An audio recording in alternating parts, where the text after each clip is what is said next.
નમસ્કાર. The new English school trust સંચાલિત સરદાર પટેલ વિનય મંદિર અને શાંતિનિકેતન વિદ્યાલયના સંયુક્ત ઉપક્રમે ધોરણ 10 અને 12ના શુભેચ્છા સમારંભમાં શાળા પરિવાર વતી આપ સૌનું હાર્દિક સ્વાગત કરું છું. આપણે આપણા મંચસ્થ મહાનુભાવોને આપણે તાળીઓના ગડગડાટ છે એમને વધાવી લઈએ. આવા મોગેરા મહેમાનો મળવા એ આપણા સૌનું સદભાગ્ય છે. આજનો આ પ્રસંગ વિદ્યાર્થી મિત્રો શુભેચ્છાનો છે, વિદાયનો છે અને ત્રીજો એક શબ્દ ઉમેર્યો છું એમાં આશીર્વાદનો છે. શુભેચ્છા, વિદાય અને આશીર્વાદ. મારા વાલા વિદ્યાર્થીઓ તરફ જોતા મને આજે રંગબેરંગી પતંગિયા જેવું લાગે છે. બધા જ આજે સરસ સુંદર મજાના તૈયાર થઈને આવ્યા છે. એમના મુખ ઉપર જોઉં છું તો કેટલાકના મુખ ઉપર મંદ મંદ હાસ્ય છે, મુસ્કુરાહટ છે, દાંત દેખાતા નથી, મંદ મંદ એમનું હાસ્ય છે. અને કેટલાક વિદ્યાર્થીઓના મુખ ઉપર થોડો ઘણો દુઃખનો ભાવ છે. એમની આંખ સામે જોતા આ વિદાય અને શુભેચ્છા સમારંભમાં આ બંને ભાવો હું જોઈ શકું છું. અને એટલા માટે વિદાય અને શુભેચ્છા બંનેનો સરવાળો થતાં આજે આ સમારંભ આશીર્વાદનો પણ પ્રસંગ બને છે. એમ કહેવાય છે કે स्तुति आराधना ऊपर जाती है, आशीष लेकर नीचे आती है. ईश्वर हमारा कितना महान जो हम सबको करता है प्यार. આજે હું તમારો બહુ વધુ સમય નહીં લઉં, કારણ કે આજના જે મુખ્ય વક્તા છે એમને સાંભળવો એક લાહવો છે. તો આપણે કાર્યક્રમની શરૂઆત પ્રાર્થનાથી કરીએ. પ્રાર્થના કરાવશે સરદાર પટેલ વિનય મંદિર વાસદની વિદ્યાર્થીનીઓ.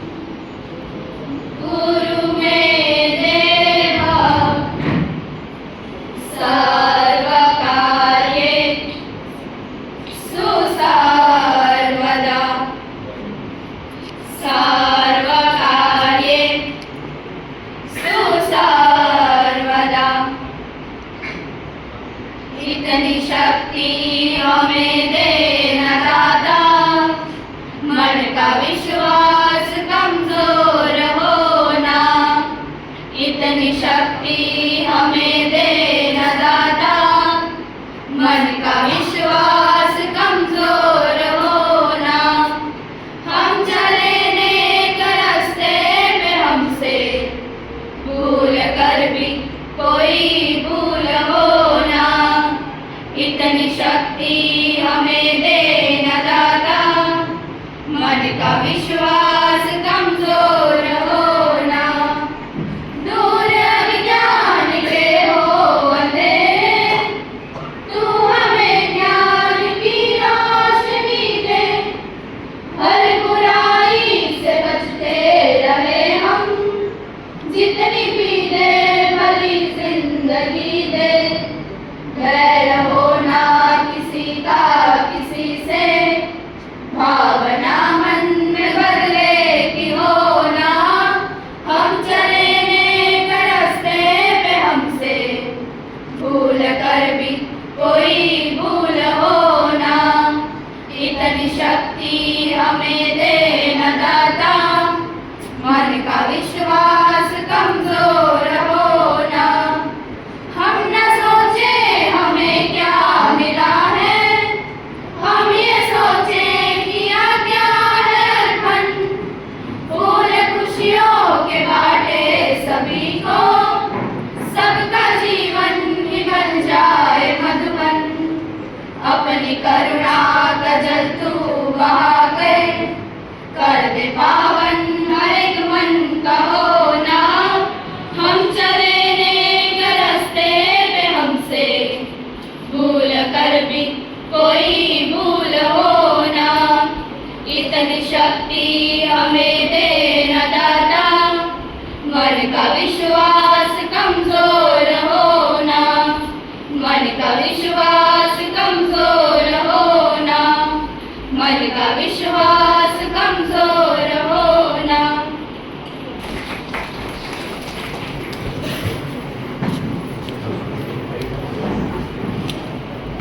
વિશ્વમાં મહાન એટલા માટે છે કે આપણે હંમેશા કોઈ પણ કાર્યની શરૂઆત પ્રાર્થનાથી કરીએ છીએ. આમ જોવા જઈએ તો કાર્યક્રમના અંતમાં જ આભાર માનવાનો હોય, પણ કાર્યક્રમની શરૂઆતમાં આભાર આપણે એટલા માટે માનીએ છીએ કે ભગવાન આપણો કાર્યક્રમ જે છે, આપણે કોઈ પણ કામ કરીએ એ આપણને સફળતા અપાવે, એ માટે આપણે ઈશ્વરની સ્તુતિ આરાધના પણ કરીએ છીએ. આજના મંચ ઉપર જે મહાનુભાવો છે એમનું આપણે સ્વાગત કરીએ છીએ, શબ્દોથી પણ આપણે એમનું સ્વાગત કરીએ છીએ. તો એમ કહેવાય કે મારા માનવંતા મહેમાનો છે એમના માટે માન્યું છે કે સાહેબ તમારી સાથે અમારી મુલાકાત થતી નથી. સાહેબ સાથે તો પ્રથમ મુલાકાત છે, તો એકદમ સરળ છે, સૌમ્ય છે. તો માન્યું છે કે તમારી સાથે મુલાકાત થતી નથી, આમને સામને વાત થતી નથી. જો કે આજે થઈ, આજે સવારે એમના સાહેબ સાથે મારી વાત થઈ. માન્યું છે કે એમની સાથે વાત થતી નથી, પણ જ્યારથી મને આચાર્ય સાહેબ અને દીપક સાહેબે એમની વાત કરી છે ત્યારે દરેક સવારે દિલથી અમે તમને યાદ કરીએ છીએ. દરેક સવારે દિલથી અમે તમને યાદ કરીએ છીએ, કારણ કે તમારા વગર અમારી સવાર થતી નથી. તમારા વગર અમારી સવાર થતી નથી. આપણા માનવંતા મહેમાનોનું આપણે સ્વાગત કરીએ છીએ. અને બીજા જે આપણા ટ્રસ્ટીશ્રીઓ જે છે એમના માટે પણ ખાસ, એમને તો મારે આજે ફૂલ નથી આપવું, કારણ કે ફૂલ આપું તો કરવાઈ જાય, પણ જો હું પ્રેમની સુવાસ આપું તો પ્રેમ આજીવન ટકે છે. બરાબર? એટલે એમના માટે આ મારા માનવંતા જે મહેમાન તો છે એમના માટે અને આપણા ટ્રસ્ટીશ્રીઓ માટે કે ફૂલ આપું તો કદાચ કરમાઈ જાય, પણ પ્રેમ વિના શબ્દો આપું ને, શબ્દો તો દિલમાં ઉતરાઈ જાય. આમ તો ના કહેવાય, પણ અમે બધા જ શાળા પરિવાર તમને ખૂબ ખૂબ ખૂબ પ્રેમ કરીએ છીએ. હવે આપણે કાર્યક્રમમાં આગળ વધીએ છીએ. એવા આજના સમારંભના મુખ્ય મહેમાન અને વક્તા ડૉક્ટર જયસિંહ પરમાર, તેઓ શ્રી વ્યવસાયી હોમિયોપેથિક ડૉક્ટર છે. એમના વિશે હું કશું નહીં કહું, તમે એમનું ડ્રેસિંગ જુઓ, ડ્રેસિંગ જ એમની આગવી ઓળખ છે. મેં એમને પહેલી વખત જોયા, એમની સાથે થોડી વાત કરી, એટલે એમના વિશે વધુ ન કહેતા હવે આપણે એમનું સન્માન કરીએ છીએ. શાળાના આચાર્ય શ્રી જતીનભાઈ સાહેબ, શાંતિનિકેતનના આચાર્ય શ્રી મેડમ અને દીપકભાઈ સાહેબને વિનંતી કરું કે આપણા મુખ્ય મહેમાનશ્રીને આગળ આવે અને એમનું પુષ્પગુચ્છ આપી અને એમનું સન્માન કરશે. જતીનભાઈ સાહેબ, પુનિતા મેડમ અને સુપરવાઇઝર શ્રી દીપકભાઈ સાહેબ પુષ્પગુચ્છ આપી અને એમનું સન્માન કરશે. સાહેબ, આ પુષ્પ એ કરમાઈ જાય, પણ અમારો પ્રેમ આજીવન તમારી સાથે રહેવાનો છે. સહર્ષ તમે સ્વીકારો.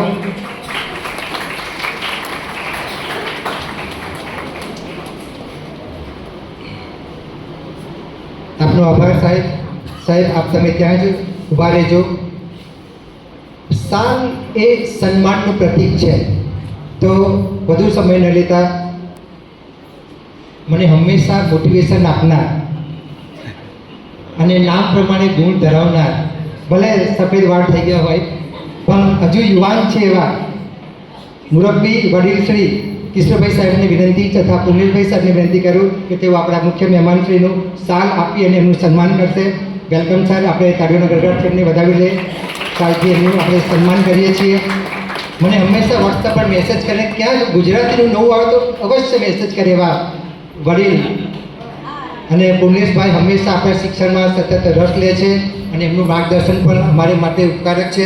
આપણે તાળીઓના ગરગડાટથી એમને વધાવી લઈએ. સાહેબ, આપનો આભાર. હવે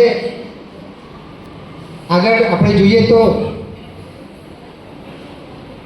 અમારી શાળાના અમારા જ ભૂતપૂર્વ વિદ્યાર્થીની પણ અમને આનંદ થાય, ગૌરવ થાય, આનંદ થાય ને ગૌરવની લાગણી થઈ એવા કુશાંગીબેન અને કામિણીબેનને વિનંતી કરું કે તેઓ મુખ્ય મહેમાનશ્રીને મોમેન્ટો આપી અને એમનું સન્માન કરશે. સાહેબ, તમે આગળ ઊભા રહો. ખરેખર આનંદ એટલા માટે થાય કે અમારા વિદ્યાર્થીઓ આગળ જાય.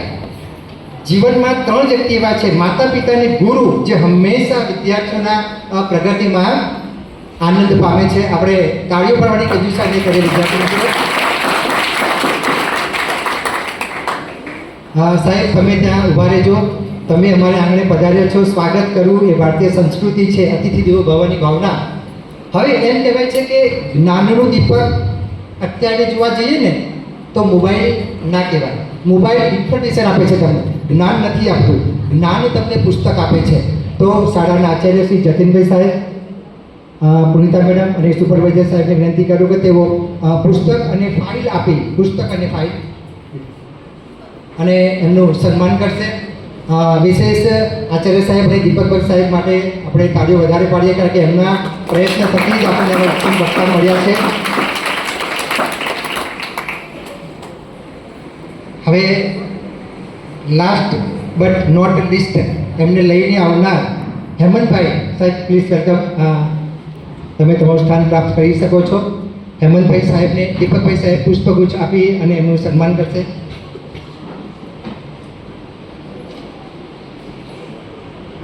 તાળીઓ પાડવાથી હાસ્ય અને શરીરની સુંદરતામાં વધારો થાય છે.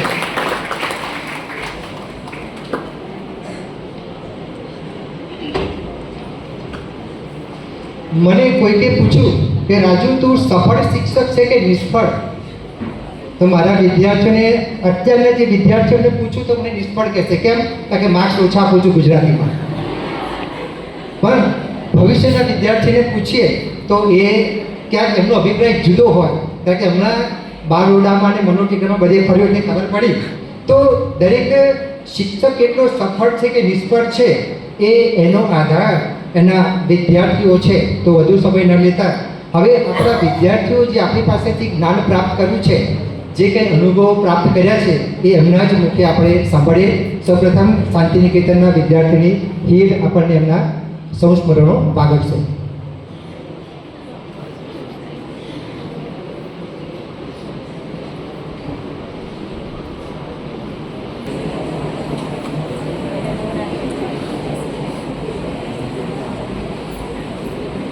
આદરણીય આચાર્ય, માનનીય શિક્ષકગણ તથા મારા પ્રિય મિત્રો, તમને સૌને નમસ્કાર.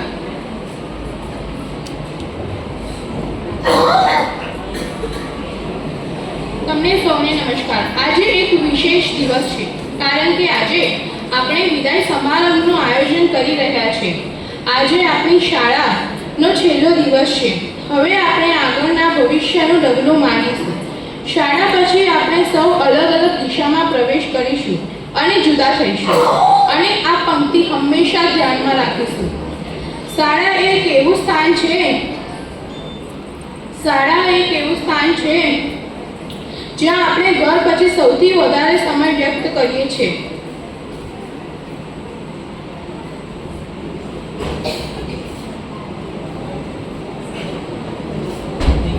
આપણે જુદી જુદી જગ્યાએથી આવ્યા હોઈએ છીએ, પરંતુ શાળામાં આવ્યા પછી બધા એક જ સમાન હતા, કારણ કે આપણે સૌ એક જ ગણવેશમાં આવીએ છીએ.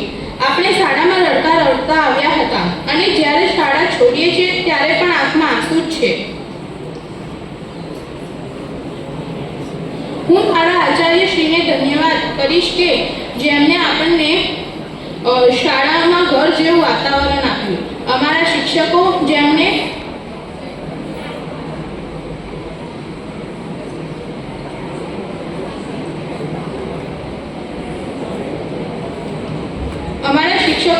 હંમેશા અમારા ભવિષ્યને ઉજ્જવળ બનાવવા પ્રયત્નો કર્યા અને અમારા સપના પૂર્ણ કરવા માટે સહયોગ આપ્યો.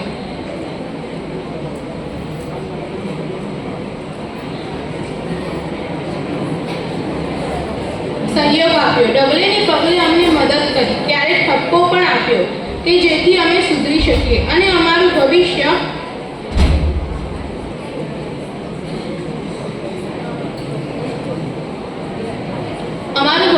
ઉજ્જવળ બને. તેમણે અમને ભણતરની સાથે અન્ય કાર્યક્રમોમાં ભાગ લેવા માટે પ્રોત્સાહિત કર્યા. અમે અમારા શિક્ષકોને ક્યારેય ભૂલી નહીં શકીએ, જેમણે અમને એટલા બધા સક્ષમ બનાવ્યા કે આજે અમે અહીંયાથી બીજી જગ્યાએ પ્રવેશ કરીશું. મને મારા સહધ્યાયી, મારા ક્લાસમેટ પાસેથી પણ ઘણું બધું શીખવા મળ્યું. ભણતા ખૂબ મસ્તી અને મજા કરી. અમે સાથે શાળાના દિવસોને ખૂબ જ યાદ કરીશું. શાળામાં નાસ્તો કરવો, સંતા કુકડી રમવી, સાથે ભણવું વગેરે. હું મારા આચાર્ય અને શિક્ષકોનો આભાર માનું છું તથા મારા સહધ્યાયી અને જુનિયર્સને ઉજ્જવળ ભવિષ્ય માટે શુભકામના આપું છું. હું ક્યારેય મારા શિક્ષકોને ભૂલીશ નહીં અને તેમને શીખવાડેલ શિષ્ટાચાર અને સાચા માર્ગ પર હંમેશા ચાલીશ. Thank you.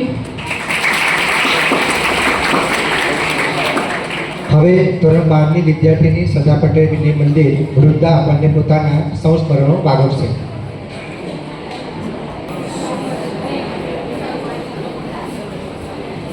Good morning. આવી ઉપસ્થિત મહેમાનશ્રીઓ, આદરણીય આચાર્યશ્રી તથા અમારા ગુરુજનો અને મારા સહપાઠીઓને મારા નમસ્કાર. સૌથી પહેલી બાબત તો એ કે હું કોણ છું. સરદાર પટેલ વિનય મંદિર શાળાના વિદ્યાર્થીઓના મનની વાત છે. આજે બરાબર 12 વર્ષ પહેલાં આપણે એક એવા સફરની શરૂઆત કરી હતી જેના આજે અંતિમ દિવસ છે. પહેલા ધોરણથી જ્યારે આપણે રડતા રડતા શાળામાં આવ્યા, પહેલી વખત વર્ગખંડમાં આવ્યા, ઘરથી દૂર રહ્યા, અજાણ્યા જગ્યાએ આવ્યા, ઘરની યાદ આવી. હવે એ દિવસો પાછા આવી શકશે નહીં, કારણ કે આજે આપણો અંતિમ દિવસ છે શાળા. અને જ્યારે આપણે સિનિયર વર્ષમાં આવ્યા ત્યારે પોતાના નવા વર્ગખંડમાં આવીને પહેલી જ વાર એ જ બેન્ચ પર બેસીને તેને કોતરીને પોતાની બનાવી દેવાની આદત. જ્યારે સર ભણાવતા હોય ત્યારે છેલ્લી પાટલીએ બેસીને કરેલી વાતો સરને હેરાન કરવા, એકદમ બેસુરા અવાજ કાઢીને બધાને હેરાન કરવા. પણ અફસોસ કે આ બધા દિવસો પાછા નહીં આવે અને આ બધી જ યાદો હવે કેમેરામાં કેદ બનીને રહી જશે.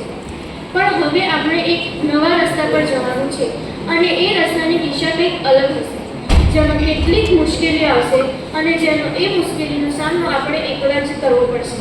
નવી જગ્યા હશે, નવા લોકો હશે, અજાણ્યું લાગશે. આપણે એ જ મુશ્કેલીનો સામનો કરીને ભવિષ્ય માટે તૈયાર થવાનું છે. આજે વિદાયના આ ઘડીએ જ્યારે આપણે સૌ છૂટા પડી રહ્યા છીએ ત્યારે દિલમાં એક જ વાત આવે છે કે સમય કેટલી ઝડપી વીતી ગયો. આપણી દોસ્તી એ દિવસો હવે માત્ર યાદો બનીને રહી છે. અને આ પરથી કોઈ કવિએ સરસ કહ્યું છે કે નઈ મંઝિલ કી ઓર કદમ बढ़ाना तुम, हर सफलता पाना तुम, ऐसा मुकाम पाना तुम. અને હું આપણી શાળાના ગુરુજનોનો આભાર માનવા માંગુ છું. તેમણે અમને પુસ્તકનું જ્ઞાન નહીં પરંતુ જીવન જીવવાની કળા શીખવી છે. જ્યારે પણ અમે રસ્તો ભટક્યા ત્યારે તમને એક હોકાયંત્ર બનીને અમને સાચી દિશા બતાવી છે. આ બાબતે હું કંઈ કહેવા માંગુ છું કે ગુલશનની શોભા ગુલાબથી હોય છે, શાળાની શોભા આપ જેવા શહેરથી હોય છે. આપની શિખામણ સદાય અમારી સાથે રહેશે, કારણ કે અમારી પ્રગતિ પાછળ આપનો જ હાથ હોય છે. મારા વાલા મિત્રો, લંચ બોક્સની વહેંચણી, રિસેસની મસ્તી, પરીક્ષાનો ડર, છેલ્લી પાટલી પર બેસીને કરેલી વાતો, આ બધું જ હવે માત્ર યાદોમાં રહી જશે. આપણે ભલે અલગ અલગ રસ્તે જઈએ છીએ, પણ આપણા હૃદયના ખૂણે આ સોનેરી દિવસો હંમેશા જીવંત રહેશે. આજે આ શાળા છોડતી વખતે અમે વચન આપીએ છીએ કે અમે ગમે ત્યાં જઈશું, પણ આ સંસ્થાના સંસ્કારો હંમેશા અમે યાદ રાખીશું. અને આપ સૌ ગુરુજનો દ્વારા જે જ્ઞાન અને સંસ્કાર સિંચન કર્યું છે તેને કદી ઝાંખા પડવા દઈશું નહીં. અંતમાં હું એટલું જ કહીશ કે યાદોના પાના પર નામ લખતા રહેજો, સમય મળે તો અમને પણ મળતા રહેજો.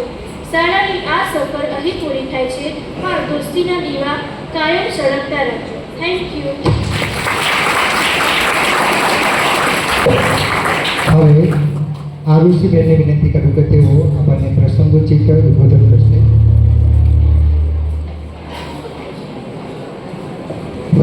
Good morning. અહીં ઉપસ્થિત મહેમાનશ્રીઓ અને મારા શિક્ષકો અને મારા વહાલા મિત્રો, આજે શાળાનો છેલ્લો દિવસ છે. કેવું લાગે કે જેમ સાંભળતા જ મને ધ્રુજારી ઉઠી જાય. અને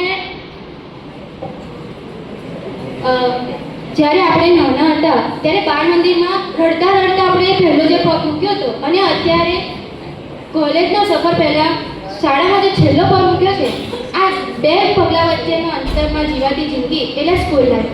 સ્કૂલ લાઈફ કહીએ ને એટલે એમ કે કંઈ કહેવાય જ નહીં. લાઈફ આપણે સારા સારા ફ્રેન્ડ્સ બનાવી શકાય, લાઈફનું આમ એક સારું પળ જીવી શકાય. એટલે હું મારી સ્કૂલને એવું જ કહીશ કે thank you my school thank you school for giving me your wonderful memories in my life. Thank you. હવે 12 વર્ષની વિદ્યાર્થીની ગોહેલ અનિતાબેન લીલુભાઈ આપણને પોતાના શાળા જીવનના સંસ્મરણો ભાગ છે. ગુડ મોર્નિંગ આદરણીય આચાર્યશ્રી, માનનીય શિક્ષકગણ તથા મારા પ્રિય મિત્રો અને સ્ટેજ પર બિરાજમાન મહાનુભાવો, આપ સૌને મારા નમસ્કાર. અહીં ઉપસ્થિત સૌનું હું સ્વાગત કરું છું. આ શાળામાં મારા 2 વર્ષ પૂર્ણ થયા. હું અહીં ધોરણ 11માં આવી હતી. 2 વર્ષ કેમના વીતી ગયા ખબર પણ ના પડી. આપણે જાણીએ છીએ આજે શાળાનો છેલ્લો દિવસ છે અને આજનો દિવસ ખુશી અને દુઃખ બંનેનો દિવસ છે. ખુશીનો એટલા માટે કારણ કે આજે આપણે આપણા ઉજ્જવળ ભવિષ્ય તરફ આગળ વધી રહ્યા છીએ, અને દુઃખનો એટલે કે જે શાળામાં આપણે ભણ્યા, જ્યાં સારા મિત્રો અને શિક્ષકો મળે એવી શાળા, શિક્ષકો અને મિત્રોને અલવિદા કહેવાનો સમય આવી ગયો છે. શાળા એક એવું સ્થાન છે જ્યાં આપણે ઘર પછી સૌથી વધુ સમય વ્યતીત કર્યો છે. ભલે આપણે જુદી જુદી જગ્યાએથી આવ્યા હોઈએ, પરંતુ શાળામાં આવ્યા બાદ આપણે એક સમાન હતા, કારણ કે આપણે એક જ યુનિફોર્મમાં આવતા હતા. જ્યારે આપણે શાળાએ આવ્યા ત્યારે હસતા હસતા આવ્યા, અને જ્યારે શાળા છોડીને જવાનું છે ત્યારે આંખમાં આંસુ છે. જ્યાં જ્યાં મિલન છે ત્યાં ત્યાં જુદાઈ છે, જ્યાં જ્યાં મિલન છે ત્યાં ત્યાં જુદાઈ છે. તો એ વસમી લાગે આ વિદાય છે, પળમાં ભેળા તો પળમાં જુદાઈ છે, પળમાં ભેળા તો પળમાં જુદાઈ છે. હું મારા શિક્ષકોને ધન્યવાદ કહેવા માંગીશ કે જેમણે અમારા ભવિષ્યને ઉજ્જવળ બનાવવા માટે પ્રયત્નો કર્યા અને અમારા સપના પૂર્ણ કરવા અમને સહયોગ આપ્યો. વિદાય કે ઇસ મોડ પર આંખે નમ सी है, विदाई के इस मोड़ पर आंखें नम सी है. संग बिताया वो लम्हे आज भी संग है, संग बिताया वो लम्हे आज भी संग है. અંતમાં હું એટલું જ કહેવા માંગીશ કે અમારાથી કંઈ ભૂલચૂક થઈ હોય તો અમને માફ કરજો, અને જરા યાદ આવે તો જરા યાદ લાવજો.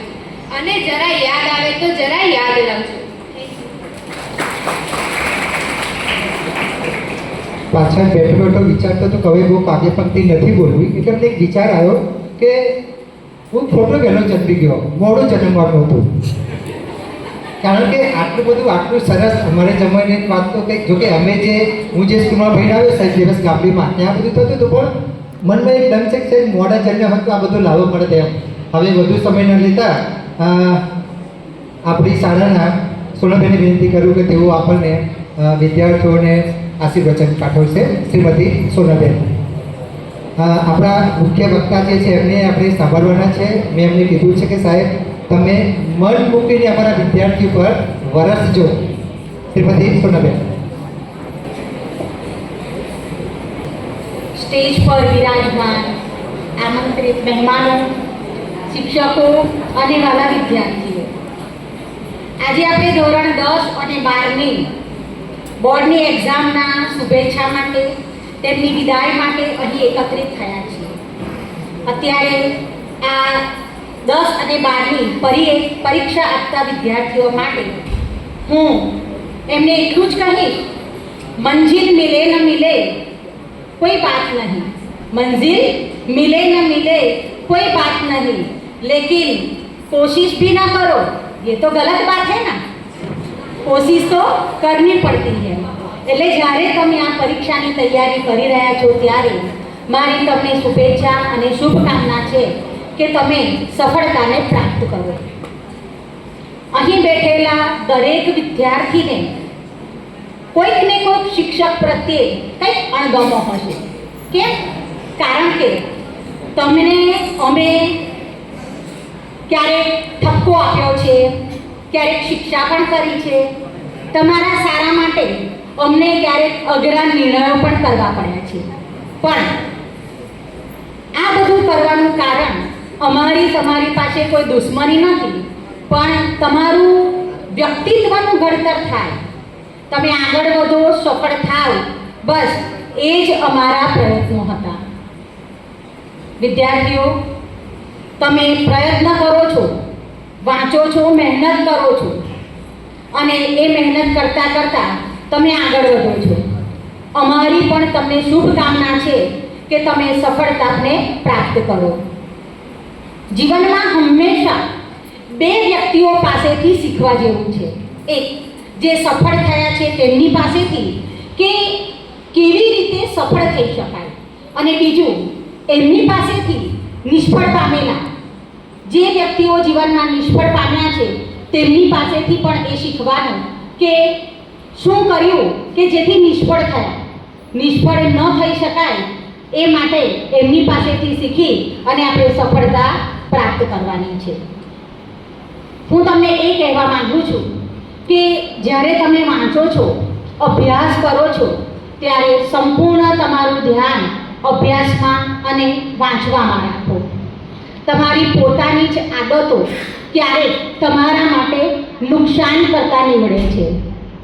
સવારે ઉઠીને સાંજે સૂતા તમે જ્યારે મોબાઈલ લો છો અને મોબાઈલની રીલ્સ જુઓ છો, ત્યારે એ મોબાઈલ્સની રીલ્સ જોતાં જોતાં તમે તમારા મગજને, તમારા ફોકસ કરવાની, ધ્યાન કેન્દ્રિત કરવાની શક્તિને ધ્વસ્ત કરો છો, એને નિષ્ફળ બનાવો છો.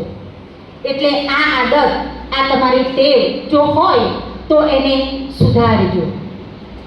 બીજું મારે તમને એ કહેવું છે કે તમારા સ્વાસ્થ્યનું જરા ધ્યાન રાખજો.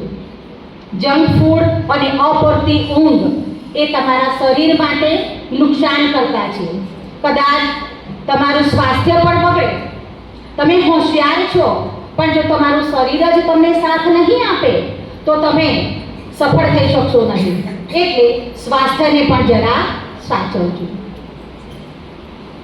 એક વખત એક શિક્ષકને વિદ્યાર્થીએ પ્રશ્ન કર્યો કે સાહેબ, અમારે આટલા બધા વિષયો ભણવાના, પરીક્ષામાં આટલું બધું વાંચવાનું, છતાં પણ પ્રશ્નો તો થોડાક જ આવે છે, તો જો વાંચવાનું થોડું હોત તો કેવું સારું.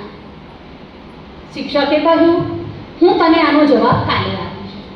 ક્લાસમાં રહેલા બધા જ વિદ્યાર્થીઓને એ જવાબ સાંભળવાની ઉત્કંઠા કે સર શું કહેશે. બીજા દિવસે શિક્ષક બધા જ વિદ્યાર્થીઓને લઈને નદી કિનારે ગયા. ત્યાં એમણે ચારણો, જે આપણે ચોખા અનાજ ચાળીએ છીએ, એ 4-5 ચાણા મૂક્યા હતા. એકદમ ગંદા, તૂટેલા, માટીથી ખરડાયેલા, થોડેક દૂર ડોલ મૂકેલી. વિદ્યાર્થીઓને કહ્યું કે આજે હું તમને એક રમત આપું છું. આ ચાણા વડે પાણી ભરો અને ડોલમાં ભરો.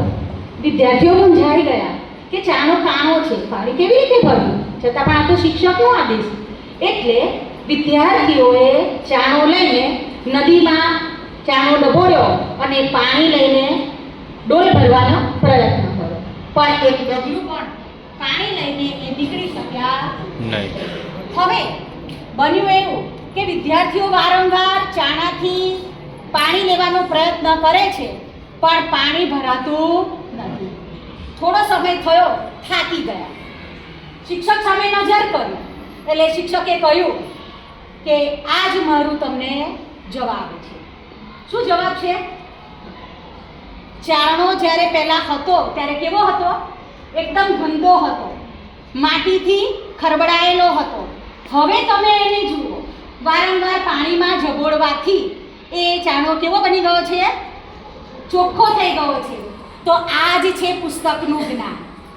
પુસ્તકમાં રહેલું જ્ઞાન ભલે પરીક્ષામાં બધું આવે કે ના આવે, પણ જ્યારે તમે એને વાંચો છો ત્યારે જ્ઞાન તમારા વ્યક્તિત્વને નિખારે છે, તમારા દુર્ગુણોને દૂર કરે છે અને તમારામાં સદ્ગુણો લાવે છે. એટલે પુસ્તકમાં રહેલું જ્ઞાન એ ખૂબ જરૂરી છે. વાંચવું ખૂબ જરૂરી છે. તમે ધોરણ 12ની બોર્ડની પરીક્ષાની તૈયારી કરી રહ્યા છો. અત્યાર સુધી તમે પહેલા ધોરણથી 12મા ધોરણ સુધી ભણતા આવ્યા છો. જ્યારે આપણે પીટીનો પીરિયડ હોય, સ્પોર્ટ ડે હોય, ત્યારે આપણે એક રમત રમીએ છીએ. એક રમત હોય છે લાંબી કૂદ, બરોબર? ખબર છે ને? તો આ લાંબી કૂદની રમતમાં રનઅપ લે છે જે સ્પર્ધક હોય એ દોડીને આવે છે. તો કેટલું દોડવાનું એનું કોઈ માપ નથી. તમારે ક્યાંથી દોડવું એનું કોઈ માપ નથી. પણ તમે જ્યારે દોડીને આવો છો ત્યારે એક જગ્યા એવી આવે કે જ્યાં તમારે અટકવાનું છે. એને શું કહેવાય? ઠેક પાટિયું. ત્યાંથી તમારે કૂદકો લેવાનો છે. પહેલા ધોરણથી 12મા ધોરણ સુધીનો તમારો જે અભ્યાસ છે, તમારું જે ભણતર છે એ તમારું રનઅપ છે. પણ આ 12માની બોર્ડની એક્ઝામ એ તમારું ઠેક પાટિયું છે. ત્યાંથી ઠેકડો મારીને, કૂદકો મારીને, જમ્પ મારીને તમારે કૂદવાનું છે. હવે તમારા પર નિર્ભર છે કે તમે કેટલો ઊંચો કૂદકો મારો છો. જેટલો ઊંચો તમારો કૂદકો એટલી મોટી તમારી સફળતા. એટલે ઊંચો કૂદકો મારવા માટે આપણે પ્રયત્ન પણ એટલો જ કરવો પડે, મહેનત પણ એટલી જ કરવી પડે, કોશિશ પણ એ જ કરવી. તમે બધા જ વાંચતા હશો, મહેનત કરતા હશો, પ્રયત્ન પણ કરતા હશો. વૃક્ષ એ કેટલી ઊંચાઈ સુધી જાય છે? વૃક્ષ કેટલી ઊંચાઈ સુધી જાય છે? જેટલી એની ક્ષમતા છે. ક્યારે સાંભળ્યું છે કે વૃક્ષ 20 ફૂટની ઊંચાઈની ક્ષમતાવાળું છે પણ 16 ફૂટની ક્ષમતા સુધી પહોંચી અને અટકી ગયું? સાંભળ્યું ક્યારે? ના. એની જેટલી ક્ષમતા છે એટલી ક્ષમતા સુધી એ વૃક્ષ ઊંચે જાય છે. એના મૂળ કેટલા ઊંડે જાય છે? તો જેટલી એની ક્ષમતા છે એટલા નીચા વૃક્ષના મૂળ જાય છે. ક્યારેય વૃક્ષ એની ક્ષમતા કરતાં નીચે એની જે ક્ષમતા છે એનાથી અટકી જતું નથી. વૃક્ષના ફળ, વૃક્ષ પર ફળ આવે ને તો કેટલા ફળ આવે? જેટલી વૃક્ષની ફળ આપવાની ક્ષમતા છે એટલા એના ફળ આવે છે.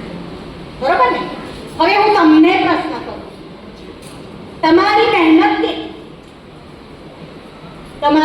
મહેનત કેટલી છે?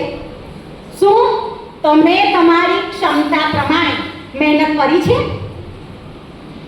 જો જવાબ છે હા, તો મારી તમને શુભકામના છે, આશીર્વાદ છે કે તમે સફળ છો. પણ જો તમારો જવાબ છે ના, તો ઉઠો, જાગો, હજુ સમય વીત્યો નથી, હજુ સમય છે. જાગી જાઓ, પ્રયત્ન કરો, મહેનત કરો કે જેથી તમે આગળ વધો, સફળતાને પ્રાપ્ત કરો.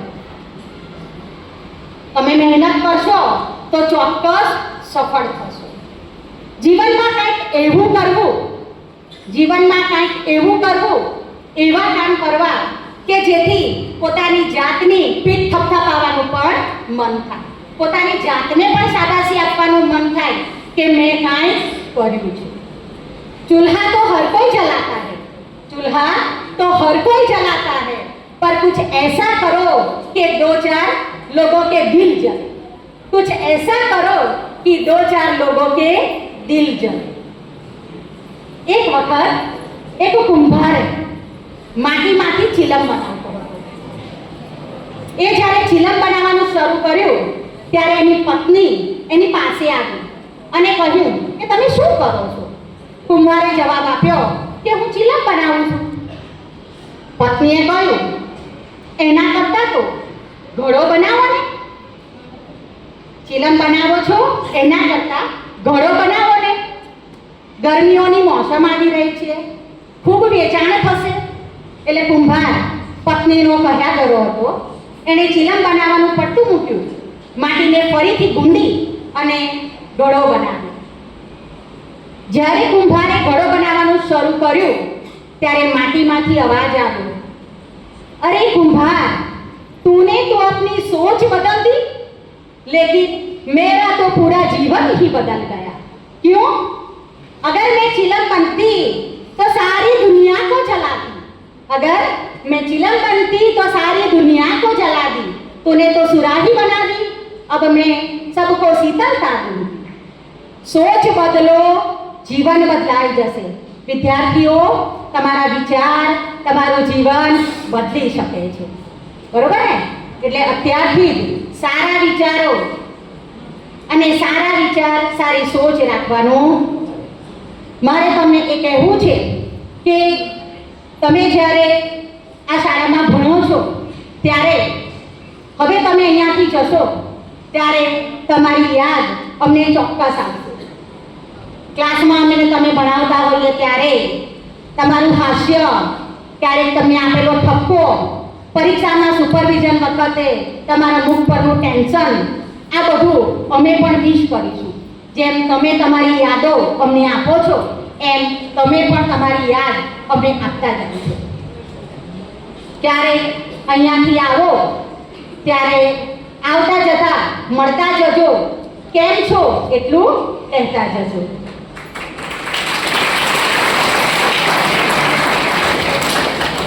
સંત તુલસીદાસજીએ કહ્યું છે, સંત તુલસીદાસજીએ કહ્યું છે, સકલ જગત પદાર્થ માહી, સકલ જગત પદાર્થ માહી, કર્મહીન જાનત નહીં. આ દુનિયાની અંદર બધી જ વસ્તુઓ છે જે તમારે જોઈએ છે. આ દુનિયામાં એવું કશું જ નથી જે તમને ન જોઈએ. પણ એ મેળવવા માટે, એ પ્રાપ્ત કરવા માટે મહેનતની જરૂર છે, પરિશ્રમની જરૂર છે. જ્યાં સુધી તમે મહેનત નહીં કરો, પરિશ્રમ નહીં કરો, ત્યાં સુધી એ તમારી મનગમતી વસ્તુ તમને પ્રાપ્ત થશે નહીં. હવે અંતે હું એટલું જ કહીશ, આંગણું છોડતા મન ભીનું થશે, યાદોના દીવા હૃદયમાં પ્રગટશે, પુસ્તકોના પાનાઓની સુગંધ રહી જશે, હાસ્યના અવાજ હૃદયમાં ગુંજી જશે, શાળાના દિવસો હંમેશા યાદ આવશે, દરેક ખૂણે યાદોની ગાથા છે, રમતના મેદાનો ખાલી લાગશે, પાઠશાળાની ઘંટડી ચૂપ થઈ જશે, પરંતુ યાદો હંમેશા જીવંત રહેશે. ખીલેલા નોટબુકના પાનાઓ, તમારા લખેલા નોટબુકના પાનાઓ, મિત્રોના મસ્તી ભર્યા કિસ્સાઓ, આ બધું ખજાનો છે.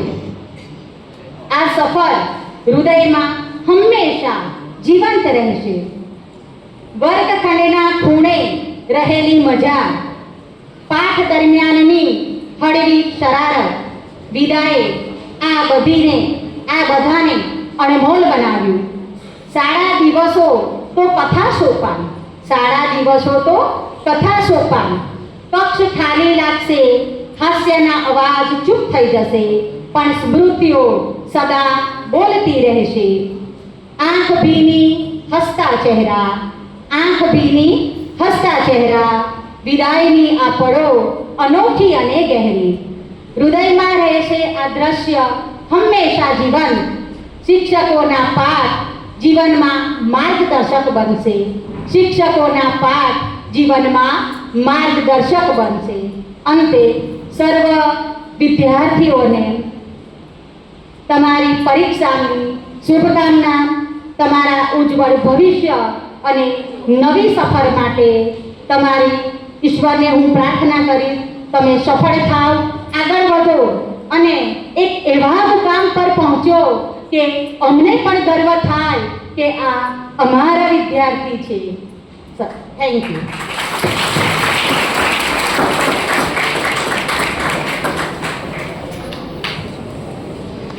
ખૂબ સરસ. મેડમે બહુ સરસ વાત કરી. લાઈફમાં ટ્રિપલ પી યાદ રાખવાના. બાળકોના વિદ્યાર્થીઓને ખબર છે, પરિશ્રમ કરો, પ્રયત્ન કરો અને પ્રાર્થના કરો. હવે મિત્તલબેનને વિનંતી કરું કે તેઓ આપણને ટૂંકમાં શુભાશીષ પાઠવશે.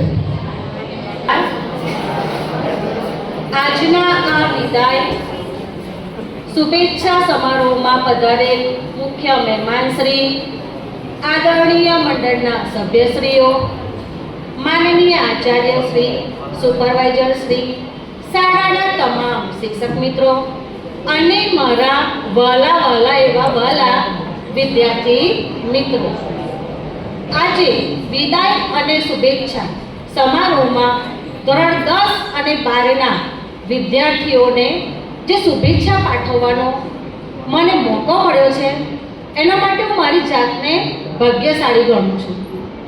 જુઓ, કહે છે કે સમય, જુઓ કેવો વહે છે સમય, હાથમાંથી સરી જતી રેતી જેવો સમય, સમયને ક્યાં કોઈ બાંધી શક્યું છે? હવેનો સમય એ તમારા જીવનમાં સફળતાનો સમય છે. હવેનો સમય એ તમારા જીવનની દિશા સૂચવનારો સમય છે. સ્વામી વિવેકાનંદે કહ્યું છે કે ઉઠો, જાગો અને ધ્યેય પ્રાપ્તિ સુધી મંડ્યા રહો. તમારે મહેનત કરીને સફળતાના શિખર સુધી પહોંચવાનું છે. તમારે જ નક્કી કરવાનું છે. તમે જ તમારા ભાગ્ય વિધાતા છો. તમારે નક્કી કરવાનું છે કે તમે સફળતાના શિખર સુધી પહોંચશો કે નિષ્ફળતાની ખાણમાં ધકેલાશો. તમે જુઓ કે માટી એ જ્યારે ચંપલને ચોંટીને આવે ત્યારે એનું અસ્તિત્વ ખાલી ઘરના ઉંબરા સુધી હોય, પણ જો એ જ માટી ઘડો બનીને આવે ને તો એ પણિયારે પૂજાય છે. આપણે પણ કેવું બનવાનું છે? ઘડા જેવું. ઘડા જેવું બનીને મહેનત કરી સફળતા મેળવીને પોતાનું, પોતાના માતા પિતાનું, પોતાના સમાજનું અને પોતાના દેશનું બધાનું નામ રોશન કરવાનું છે. હવે એના માટે તમારે 3 ત્રિપુટીને ધ્યાનમાં રાખવાની છે. પહેલું છે આત્મવિશ્વાસ, જેને આપણે કહીએ છીએ કોન્ફિડન્સ. બીજું છે હકારાત્મક અભિગમ, એટલે કે પોઝિટિવ એટીટ્યુડ. અને ત્રીજું છે મહેનત. હવે તમે જુઓ કે આકાશના ઉડતું પક્ષી એ પવનની ગતિ ઉપર વિશ્વાસ નથી કરતું, એને પોતાની પાંખો ઉપર વિશ્વાસ હોય છે. એવી રીતે તમારે પણ હું બધું જ કરી શકું છું, હું બધું કરીને સફળતા પ્રાપ્ત કરી શકું છું, એવો તમારે આત્મવિશ્વાસ રાખવાનો છે. આત્મવિશ્વાસને અડધી જીત પણ માનવામાં આવે છે. બીજું છે હકારાત્મક અભિગમ. અંગ્રેજીમાં એવું કહેવાય છે કે positive attitude is always profitable. એટલે સારું વિચારો અને હકારાત્મક વિચાર રાખો. ત્રીજું છે મહેનત. સિદ્ધિ તેને જઈ વરે જે પરસેવે નહીં. બરાબર છે? જે પરિશ્રમ કરી જાણે છે ને એ આખી દુનિયાને કરી જાણે છે, એવું કહેવાય છે. હવે તમને હું થોડા ઉદાહરણ આપું કે તમે જુઓ કે ધીરુભાઈ અંબાણી, તેઓ પેટ્રોલ પંપ ઉપર પેટ્રોલ ભરવાની નોકરી કરતા હતા. એમણે પાછળથી રિલાયન્સ કંપનીની સ્થાપના કરી. ત્યાર પછી છે અબ્દુલ કલામ, જેઓ સાયકલ લઈને બધાના ઘરે ઘરે જઈને પેપર વેચતા હતા. એ ભવિષ્યમાં પોતાની મહેનતના બળે રાષ્ટ્રપતિ બન્યા અને મહાન વૈજ્ઞાનિક બન્યા. ત્યાર પછી આપણે બધા ઓળખીએ છીએ સચિન તેંડુલકર, બરાબર છે, બેસ્ટ ક્રિકેટર. એ ધોરણ 10માં ફેલ થયા હતા અને અત્યારે મહારાષ્ટ્રમાં અંગ્રેજીના પાઠ્યપુસ્તકમાં ધોરણ 10માં ગોડ ઓફ ક્રિકેટ નામે એમને પાઠ પણ ભણાવવામાં આવે છે. તમે વિચારો, નિષ્ફળતા એ સફળતાની ચાવી છે. બરાબર? સફળતા મેળવવામાં કેટલી નિષ્ફળતાઓનો સામનો કરવો પડશે, પણ આપણે આગળ જઈને શું કરવાનું છે? સફળતા મેળવવાની છે. રસ્તામાં કેટલાય અડચણરૂપ બનશે, કેટલી નિષ્ફળતાઓ મળશે, પણ આગળ જઈને સફળ બનવાનું છે. એક બહુ મોટો વિચાર તમારી આગળ મૂકું છું કે ભારતનું ભાવિ છે એ વર્ગખંડોમાં ગણાઈ રહ્યું છે. સમજો, તમે જ દેશના ઘડવૈયા છો અને આપણો ભારત દેશ કેવો છે? વિકાસશીલ દેશ છે અને એને વિકસિત કરવાનું કામ પણ કોનું છે? તમારું. જે વર્ગખંડોમાં અત્યારે ઘડાઈ રહ્યા છે વિદ્યાર્થીઓ, એમના હાથે જ ભારતનું ભવિષ્ય ઉજળું બનશે. એટલે બધા જ ધોરણ 10 અને 12ના વિદ્યાર્થીઓ, હવે જે સમય છે એ તમારી પ્રગતિનો સમય છે. બરાબર? સમય કોઈની રાહ જોતો નથી, તો તમે પણ કોઈની રાહ જોશો નહીં. બરાબર? ચોટલી વાળીને ઊંધું નાખીને શું કરો? મંડ્યા કરો. બરાબર? મહેનત કરો, સફળતા તમને ચોક્કસ મળશે.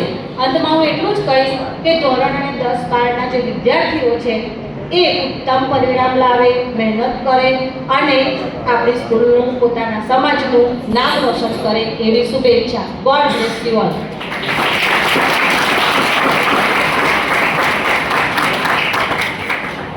પાછળ બેઠો વિચારતો હતો કે આપણે લગ્નમાં જઈએ ને તો પહેલાં હોટસ્પોટ પીએ, મંચુરિયન ખાઈએ, પાણીપુરી ખાઈએ, આ બધું ખાઈ લીધું.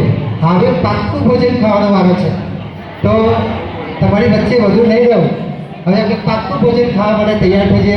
પ્લીઝ સાહેબ, વેલકમ. અમારા વિદ્યાર્થીઓ તમને સાંભળવા આતુર છે. તમે એમને પેટ ભરીને આપો. હા, વેલકમ સર. તમે મન મૂકીને વર્તી શકો છો. આપણે સાહેબનું જોરદાર તાળીઓથી સ્વાગત કરીએ. આપણે માત્ર નાસ્તો કર્યો છે, હવે ભોજન. હલો હલો, બેટા થાકી ગયા? હા ભાઈ, આમાં ઘણા બધા લોકોએ નાસ્તો કરીને પેટ ભરી લીધું હશે. ભરી લીધું ને? મેડમે કહ્યું સફળતા મેળવવાની છે. મેડમે કહ્યું કે તમારે આત્મવિશ્વાસ કેળવવાનો છે. કોઈએ કહ્યું કે મહેનત કરશો તો જ ફળ મળશે. મહેનત કરવી કેમ? કલાક મારે ટેબલ ઉપર ચેર ઉપર બેસવું કેમ? બરાબર, આ બધા ક્વેશ્ચન તમારા મગજમાં હશે ને. આપણે બધા સલાહ આપે કેમ કે ફ્રીમાં મળે છે, પણ લેતી વખતે આપણે બહુ ઘટના. આપણે બસ આ જેટલા પણ તમને સવાલ અત્યારે થતા હશે ને એના બધા જવાબ તમને હું આપી દઈશ. પહેલાં તો અહીંયા ઉપસ્થિત મહાનુભાવો ઈશ્વર સોરી મારી પહેલી વાર મળી રહ્યો છું બધાને. કિશોરભાઈ પટેલ સાહેબ, ભુવનેશભાઈ પટેલ સાહેબ, કામિનીબેન પટેલ અને કૃષાંગીબેન પટેલ, આ બધાનો પહેલાં તો ખૂબ ખૂબ આભાર કે મને આમંત્રિત કર્યો. પ્રિન્સિપાલ સર, શિક્ષકગણ અને વિદ્યાર્થી મિત્રો, મને છે ને એક જગ્યાએ ઊભું રહીને બોલવાની પહેલેથી ટેવ નથી, એટલે હું તમારી વચ્ચે આવીને વાત કરીશ. બીજું કે હું બોલીશ એ વસ્તુ એવી નહીં હોય કે પહેલેથી પ્રિપેર કરીને આવ્યો છું. હું આવ્યો, તમારા બધાનું વાતાવરણ જોયું, તમે થાકેલા પાકેલા છો તો થોડા તમને એક્સરસાઇઝ પણ કરાવશું અને તમને કામ લાગે એ વાત પણ કરીશું. બરાબર, તો આપણે પહેલેથી સ્ટાર્ટ કરીએ. પહેલા જે લોકો 10th અને 12th ની એક્ઝામ આપી રહ્યા છે, 10મા અને 12માની એક્ઝામ આપી રહ્યા છે, પેલા 10th વાળા કેટલા છે? 10મા ધોરણમાં ભણતા સ્ટુડન્ટ કેટલા છે? સ્ટ્રેન્થ ખબર પડે કે હજી આપણે આગળ ઘણું જવાનું છે. Okay, good. 12th વાળા કેટલા છે? Okay, good, all the best. અચ્છા, હવે તમે બધા 10મા અને 12માની એક્ઝામ આપી, કેવી રીતે આપી, કેટલા આત્મવિશ્વાસથી આપી, તૈયારી કેવી રીતના કરવી, એ તો અહીંયા તમને બધી ખબર પડી જ ગઈ છે. મેડમે ખૂબ સારી વાત કરી. તમારી ક્ષમતા પ્રમાણે કામ કરશો તો એટલું તમને ફળ મળશે. પણ ક્યારેય તમે પોતાની ક્ષમતા તપાસી છે? ક્યારેય ખબર છે તમને તમારી ક્ષમતા કેટલી છે? યોર કેપેસિટી, કેલિબર, ક્યારેય ખ્યાલ છે તમને? ચેક કરવું છે? ચેક કરવી છે? ચલો પહેલા એ ચેક કરીએ. આપણે 1 મિનિટમાં કેટલી તાળી પાડી શકીએ? હા બેન, કેટલી પાડી શકીએ? એ તો ખબર હશે કેટલી પાડી શકીએ. 60 સેકન્ડમાં કેટલી તાળી પડે? 60. કેટલી પડી શકે? 60 કેટલી પડે? હા, 20, 60 કેટલી પડે? 26, 120. ચલો આપણે ટ્રાય કરીએ. 1 મિનિટનો આપણે એક સેટ ગોઠવીએ. 1 મિનિટ 60 સેકન્ડ અને 60 સેકન્ડની અંદર તમે કેટલી તાળી પાડી શકો મેક્સિમમ એ આપણે ચેક કરીએ. બરાબર છે? રેડી? હું સ્ટોપ વોચ ચાલુ કરું છું. જેટલી સ્પીડમાં પડી શકે, જેટલી તાકાત હોય, જેટલી ક્ષમતા હોય તમારે બતાવવાની છે. બરાબર? અને કાઉન્ટ કરવાનું છે 1 મિનિટ માટે. રેડી? 3, 2, 1, સ્ટાર્ટ.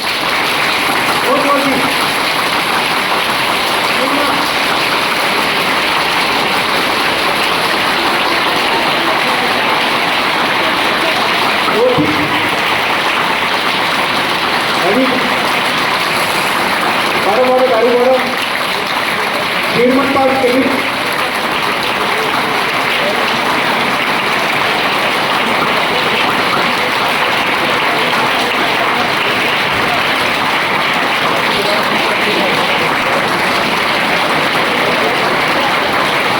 હજી સ્પીડ પડો જલ્દી હજી સ્પીડમાં ક્ષમતા બતાવવાની તમારી સ્પીડમાં હજી 20 સેકન્ડ છે હજી જોરથી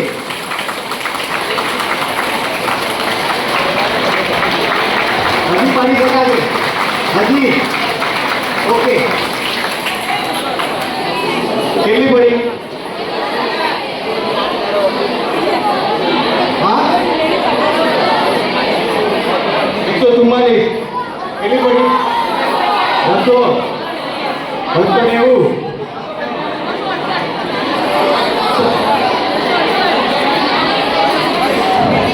ઓકે ઓકે ઓકે તો અહીંયા તમને મેડમે કહેલી વાતનો પહેલો આન્સર મળ્યો પેલા તો તમે કોઈ ક્ષમતા તમારી તપાસી જ નહીં આજે તપાસ ખબર પડી તમને કે 1 મિનિટની અંદર 60 નહીં 300 290 120 એ પ્રમાણે તાળી પડી શકે એટલે કે તમારી અંદર રહેલો પોટેન્શિયલ તમને ખુદને ખબર નથી કે હું કેટલું કરી શકું પાછળ બેઠેલા લોકો જે તાળી નથી પાડતા એ આખી જિંદગી બીજાને તાળી પાડતા રહે પણ જે લોકોએ તાળી પાડી છે એના માટે બધા લોકો તાળી હંમેશા પાડશે બરાબર હવે આ શું કામ કહેવાય જો તમને તમારી ક્ષમતા વિશેનું ભાન જ નથી તમે કેટલું કરી શકો તમને ખબર જ નથી તો કઈ રીતના તમે આગળ વધી શકશો એટલે પહેલી વસ્તુ એ ચેક કરવાની કે હું કેટલું કરી શકું હવે એ કરવા માટે તમારે એક તો વસ્તુ જોઈએ ક્યાંક જવું હોય પહોંચવું હોય તો કંઈક ખબર તો સરનામું તો હોય ને ગોલ તમે કોઈ ગોલ નક્કી કર્યો છે ગોલ શું કામ નક્કી કરવો પડે હું અમદાવાદથી અહીંયા વાસદ આવ્યો એટલે સરે શું કર્યું ખબર મને એક લોકેશન સેન્ડ કરી દીધું દીપક સર કે તમારે અહીંયા પહોંચવાનું એટલે મેં મારા ગૂગલ મેપની અંદર એ ઓપન કર્યું અથવા તો મારે અહીંથી બરોડા જવું છે તો હું બરોડા જે જગ્યાએ જવાનું હોય એ મારા ગૂગલ મેપમાં નાખું છું એટલે મને રસ્તો બતાવે જેવું સ્ટાર્ટ કરું છું એટલે હું પહોંચું પણ મને ક્યાંય જવું છે ખબર જ નથી તો ગમે એટલો નકશો જોઈશ આખી દુનિયાનો હું ક્યાંય પહોંચીશ એટલે તમે પહેલાં તો આજે ઘરે જઈને તમારો એક ગોલ સેટ કરો ડૉક્ટર એન્જિનિયર સીએ પોલિટિક્સમાં જવું છે તમારે કંઈ રમતગમતમાં જવું છે તમારે જે પ્રમાણે તમારે કંઈ પણ કરવું છે એના માટે એક ગોલ સેટ કરો ગોલ સેટ કરશો તો એના રસ્તાઓ તમને આપોઆપ મળવા મળશે જેમ ગૂગલ મેપ બતાવે ને કે આ વ્હીકલ લઈને જાઓ તો તમને એટલો સમય લાગશે અહીંથી બરોડા મારે જવું છે મેં નક્કી કર્યું મારે બરોડા જવું છે મને ગાડીમાં કેટલો સમય લાગશે તો કે 30 મિનિટનો સમય લાગશે હું બાઇક લઈને જાઉં તો કેટલો સમય લાગશે તો કે 45 મિનિટનો સમય લાગશે બસમાં જાઉં તો કેટલો સમય લાગશે એટલો સમય લાગશે તમે તમારી લાઈફની અંદર જે કાંઈ પણ કરવું છે એના માટે જો ગોલ સેટ નહીં કરો તો તમે ક્યાંય નહીં પહોંચી શકો માર્ક્સ માય વર્ડ ક્યાંય નહીં પહોંચી શકો અત્યારે જો તમે ખાલી એમને ભણવું છે એટલે ભણી રહ્યા છો એનો કોઈ મિનિંગ નથી એક દિવસ એવો આવશે 40 45 વર્ષે 50 વર્ષે કે હું જે કરી રહ્યો છું આ તો મારે કરવું જ નહોતું સાંભળતા હોય ને કારણ તમને એમાં ઇન્ટરેસ્ટ નહીં હોય એ કામ કરવામાં તમને રસ નહીં હોય તમે કદાચ ડૉક્ટર બની ગયા છો કદાચ એન્જિનિયર બની ગયા છો શિક્ષક બની ગયા છો પણ ત્યાં પહોંચીને તમને એમ થશે પીએસઆઈ બની ગયા છો આઈએસ ઓફિસર બની ગયા છો અને ત્યાં જઈને તમને એમ થશે કે આ લાઈફનો કોઈ મિનિંગ નથી કેમ કે મારે જે બનવું તે હું બની ના શકું કેમ તમે નક્કી નહોતું કર્યું તમે તમારી ગાડીનું હેન્ડલ બીજાને આપ્યું એ તમારા પેરેન્ટ્સે નક્કી કર્યું આસપાસ તો ઘણા બધા લોકો છે એડવાઇઝર મામા કાકા ભાઈ બુઆ બધા એ તો તમને એડવાઇસ આપશે એટલે લાઈફમાં હંમેશા એક વસ્તુ ધ્યાનમાં રાખવાની કે આપણે ગોલ આપણો નક્કી કરવો પડે અને અત્યારે તમે સ્ટડી કરી રહ્યા છો બધાના માટે 24 કલાક સરકાર છે ને 24 કલાક તો 24 કલાકની અંદર તમે તમારું ટાઈમ ટેબલ સૌથી સ્ટુડન્ટની લાઈફની અંદર ઇમ્પોર્ટન્ટ હોય ને તો એનો ટાઈમ છે અને ટાઈમ ટેબલ નક્કી કરે છે કે તમે કેટલો આગળ પ્રગતિ કરશો જેનું ટાઈમ ટેબલ સારું એટલો જ એની પ્રગતિનો સમય સારો જો તમે તમારું ટાઈમ ટેબલ હજી સુધી બનાવ્યું નથી તો સમજવાનું તમે બીજા કોઈના ટાઈમ ટેબલમાં ફિક્સ થઈ ગયા અત્યારે કોઈ પણ એટલી રાહુલ, રોહિત કે કુસુમબેન કોઈ પણ ત્યારે ફિક્સ હોય ટાઈમ ટેબલ પ્રમાણે શું કરતા હશે? વાંચો બેઠા હશે. મમ્મી પપ્પા પણ એને ડિસ્ટર્બ નહીં કરે. નહીં તો શું કહેશે? બજારમાંથી દૂધની થેલી લઈ આવો, આ ઘરનું કામ કરી નાખ, આ જઈને કાકાને બોલાવીને આવ, દુકાને જઈને બેસ, પેલા મહેમાનને બોલાવીને લાવ, મહેમાન માટે ભજીયા લઈ આવો. આ એમના ટાઈમ ટેબલ છે. એમાં તમને ફિક્સ કરી દેશે. Fix your time table. પેલા ગોલ સેટ કરો, ગોલ પર પહોંચવા માટેનો સમય નક્કી કરો. સમય નક્કી કરવા માટે અત્યારે તમે જે સ્ટડી કરી રહ્યા છો એનું ટાઈમ ટેબલ બનાવો. ત્રીજી વસ્તુ, તમને એમ થતું હશે સર તમને કહેવાનું તો ગમે છે કે આ રીતના કરવાનું હોય, પણ તમે જ્યારે ટેબલ ઉપર બેસો તો ખબર પડે વાંચવું કઈ રીતના અત્યારે વાંચવું, કેટલી કોમ્પિટિશન છે. અમારા વખતે તો 70% 80% સ્કોલર કહેવાતા, અત્યારે તો 90 અપ લાવવા પડે. નીટનું રિઝલ્ટ ના આવે તો અત્યારે સીટ ઓછી છે, જગ્યા નથી મળતી, JEEમાં જગ્યા નહીં મળતી, CAમાં પાસ કરવું એ બહુ ટફ છે. સાચી વાત છે. તો તમારે પણ થોડું એડવાન્સ ભણવું પડશે. તો એના માટે ઘણી બધી ટેકનિક છે. ચલો ટેકનિકની વાત કરીએ. પહેલાં તો વાંચવા માટે સતત વાંચવા બેસવા માટેની જરૂર નથી. 6 કલાક 8 કલાક 6 કલાક વાંચવું પણ રોજ 6 કલાક, 4 કલાક વાંચવું પણ રોજ 4 કલાક. કન્સિસ્ટન્સી. APJ અબ્દુલ કલામ સાહેબે બહુ સાચું કીધું હતું. એક છોકરાએ તમારે નાના બાળકે પૂછ્યું કે સફળ થવા માટે શું કરવું જોઈએ મારે, તો એક જ વાક્ય બોલ્યા હતા કે તમે કન્સિસ્ટન્સી, પરસિસ્ટન્સ તમે મહેનત કરો છો, કન્ટિન્યુ. મેં રોજ 2 જ કલાક પણ 2 કલાક રોજ વાંચો, 4 કલાક વાંચો, 4 કલાક રોજ વાંચો. એ પ્રમાણે તમને રિઝલ્ટ મળશે. પણ આજે 4 કલાક, કાલે 5 કલાક, પછી 10 કલાક, પછી ક્યારેક કશું જ નહીં, એવું નહીં. બીજી વસ્તુ, તમને અત્યારે તો મારું બધું સ્ટડી પૂરું થયું છે. 11th 12th માં તમે ધ્યાન રાખી શકો કે સ્કૂલે આવતા પહેલાં વાંચો. સ્કૂલે આવીને તમે જે સ્ટડી કરવાના છે એ પહેલાં વાંચો, અને સ્કૂલેથી ઘરે ગયા પછી વાંચો જે તમે સ્ટડી કર્યું છે. હું ચેલેન્જ મારી કહું, જે વ્યક્તિ આવું કર્યું છે અત્યાર સુધી, મારા 500થી બધા સ્ટુડન્ટ છે જે લોકો આ સર્વેમાંથી બહાર આવ્યા છે, નીટની અંદર 400થી ઉપર માર્ક આવ્યા. ક્લાસીસની કોઈ જરૂર નથી. સ્કૂલ તમારી સારી ચાલતી હોય, આજે તમને ખબર છે કે લેસન 5 ચાલવાનું છે, ઘરે વાંચી જાઓ, કંઈ ખબર નહીં પડે શું છે એમાં, વાંચી જાઓ. ક્યુરિયોસિટી તો જ તમને આવશે કે તમે શું વાંચ્યું છે, તો જ તમને સર તમને શું સમજાવવા માંગે તમને સમજાશે. અને જ્યારે સ્ટડી થઈ ગયું હશે ઘરે જઈને એકવાર વાંચી લો, અને પછી તમે પોતાના નોટ્સ બનાવો, જાણે કે તમે એ વિષયના તમે ખરેખર એક લેખકો, એવી તમારી પોતાની નોટ્સ બનાવો, ક્વેશ્ચન કરો. અને આપણે શું કરીએ છીએ, બુક છે આજે લેસન નંબર 1 કરવાનું કીધું છે તો કરતા જ નથી. એક્ઝામ વખતે આપણે ઓપન કરી બુક અને પછી વિચારીએ ઓહો 17 પાઠ વાંચવા 10 દિવસ જ છે, કઈ રીતના થશે? અરે ભાઈ 17 પાઠ તમને જે ભણાવ્યા છે એ આખા વર્ષ માટે વાંચવા એવું કોણે કહ્યું છે? મહિનામાં વાંચો, એક સિટિંગે વાંચી નાખો, 2 મહિનામાં પૂરા કરી લો.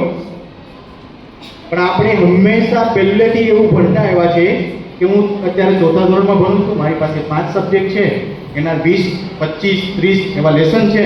તો મારે શું કરવાનું છે? વર્ષે એટલે મહિનામાં 2 લેસન પૂરા થયા, આ મહિનામાં 2 લેસન પૂરા થયા, એટલું જ કરવાનું. આપણી લિમિટેશન આપણે ઓછી કરી નાખી. તમને કોઈ ના પડી કોઈ શિક્ષકે કે તમારે એક જ પાઠ વાંચવાનો, એક જ પેરેગ્રાફ વાંચવાનો ઘરે જઈને? આપણે શું હંમેશા લિમિટેશન બાંધી દીધી પોતાની.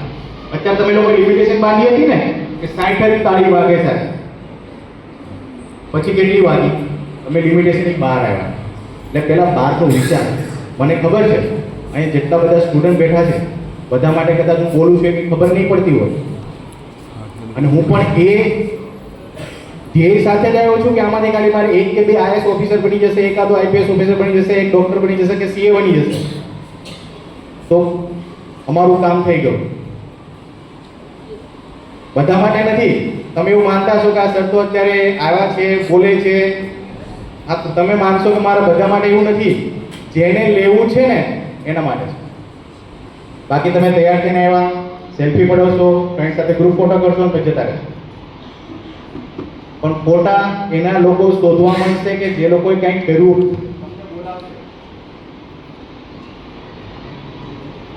તમે જ્યારે સ્કૂલમાં પાછા આવશો કે સ્કૂલમાં આવ્યા પછી તમને જ્યારે કોઈ ઇવેન્ટમાં બોલાવવામાં આવે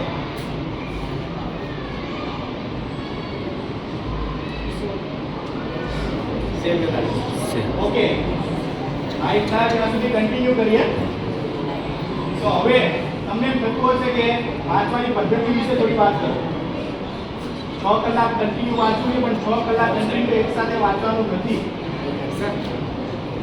1 કલાક વાંચો. હેલો હેલો હેલો સોરી 1 કલાક વાંચો, 20 મિનિટ્સનો બ્રેક લઈ શકો છો 6 કલાક માટે.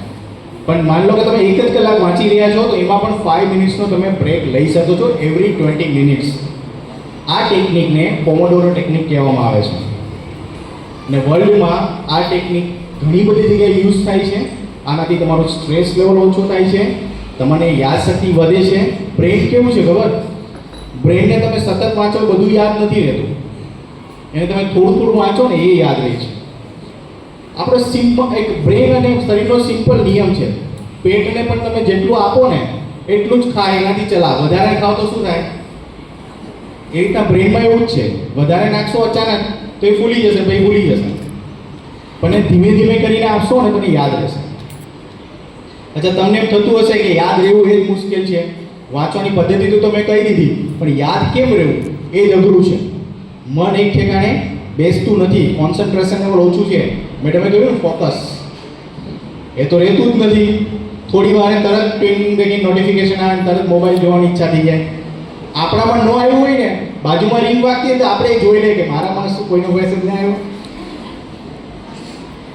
એક પોતે પોસ્ટ મૂકી પછી કેટલી લાઇક્સ આવી એ જોવા માટે આપણે જતા રહીએ.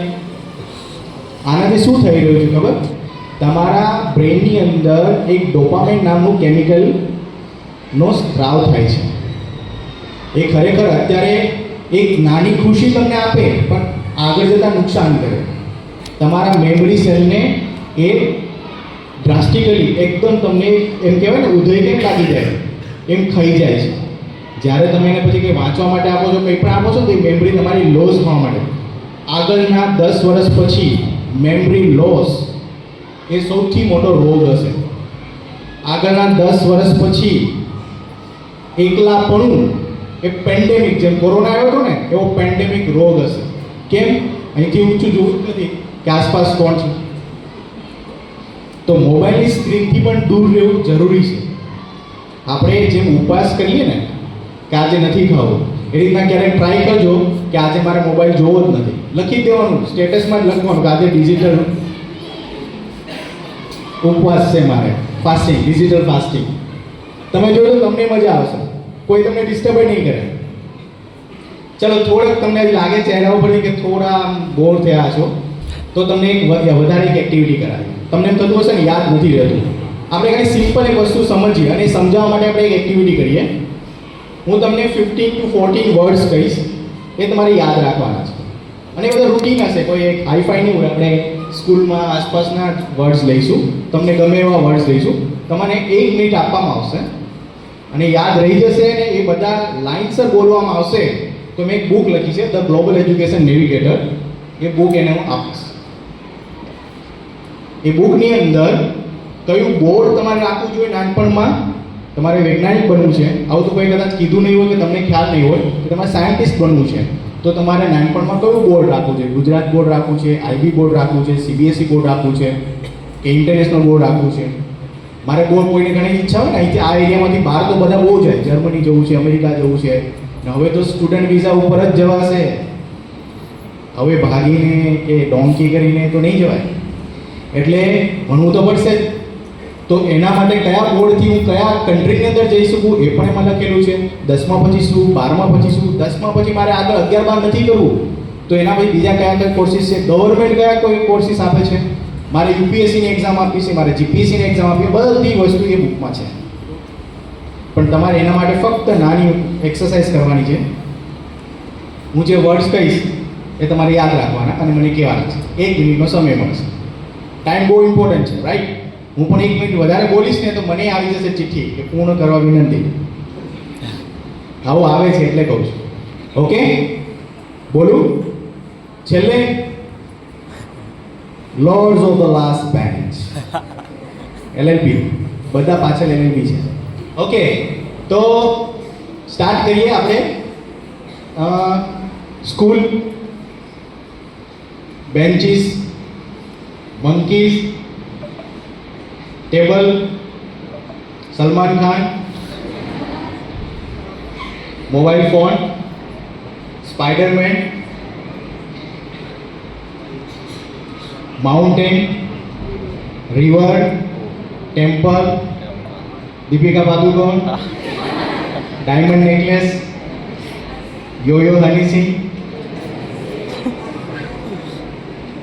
હેલિકોપ્ટર, બફેલો, બસ એટલા જ. 1 મિનિટનો સમય સ્ટાર્ટ થઈ ગયો છે. તમે મને જેને બધા યાદ રહી ગયા ને લાઈનસર એને હાથ ઊંચો કરો.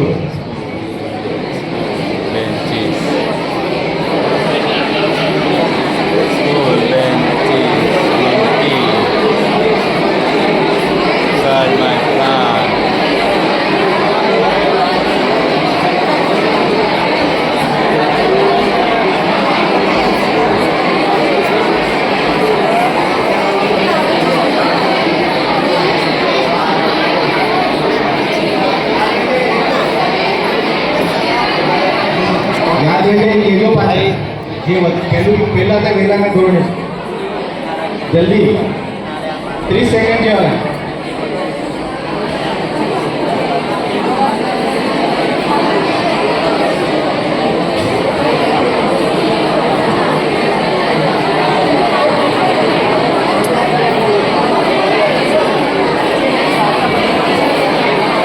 Okay that's it done.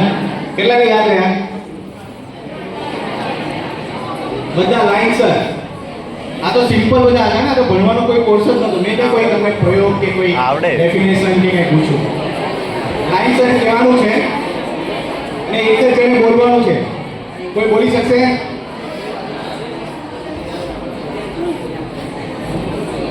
Anyone? આ સાઈડ સર. પણ હું ગેરંટી આપું કે હું તમને જે ટેકનિક કહીશ કોઈ ટ્રીક નથી, ટેકનિક છે. એવી 21 ટેકનિક છે વર્લ્ડમાં કે જેનાથી તમે તમારી બુક વાંચી શકો છો. તમારે 1 વર્ષ સુધી ભણવાની જરૂર નથી. હા, તમને જે તમારો પ્રોસેસ છે આખી સ્ટડી કરાવવાની 1 વર્ષની હોઈ શકે, પણ યાદ રાખવાનો સમયગાળો તો ઓછો છે. એટલે તમે વાંચવાનો જે સમયગાળો મળે ને તમને, એ વાંચવાના સમયગાળામાં તમે એને રિવિઝન કરી શકો અને યાદ રાખી શકો, અને જિંદગીમાં ક્યારેય ના ભૂલાય એવું યાદ રાખી શકો. તમને થતું હશે એવું થોડું હોય. હું તમને સાંભળો, બાહુબલી પાર્ટ 1 અને બાહુબલી પાર્ટ 2 અથવા તો એપિક બાહુબલી એની બુક આપું તો યાદ રહી. પણ તમે જોઈ છે એટલે પાર્ટ 1 પાર્ટ 2 બધું યાદ રહે. કટ્ટાભાઈએ કયા કપડાં પહેર્યા હતા એ યાદ હોય. ખ્યાલ આવે તમને? તો તમને આ યાદ નથી રહ્યા હે? ઇન શોર્ટ કોઈ બોલવા નથી માંગતું. હવે હું તમને યાદ કરાવડાવું છું. સર બોલો. યાદ કરાવીશ, એનાથી તમને યાદ રહી જશે. સ્ટુડન્ટ, બી સિરિયસ તમારી એક્ઝામ માટે. ખરેખર અત્યારે જો હું કરવા જઈ રહ્યો છું એ તમને આ હું ટેકનિક તો એક જ આપું છું, બાકી બધી તમે શોધી લેજો. બાકી બધી તમને મળી જશે એ ટેકનિક્સ, કે ટ્રીક નહીં, ગોખણપટ્ટી નહીં. યાદ રાખવા માટેની ટેકનિક્સ ઘણી બધી છે, સરળ છે. વાંચવાની પદ્ધતિ મેં તમને પોમોડોરો શીખવાડી, પણ યાદ રાખવા માટે પણ ઘણી બધી ટેકનિક છે. એના માટે કોઈની હેલ્પની જરૂર નથી, પણ તમે એની ટેકનિકથી યાદ રાખી શકો. કોણ કહેશે? હા બોલો બેન.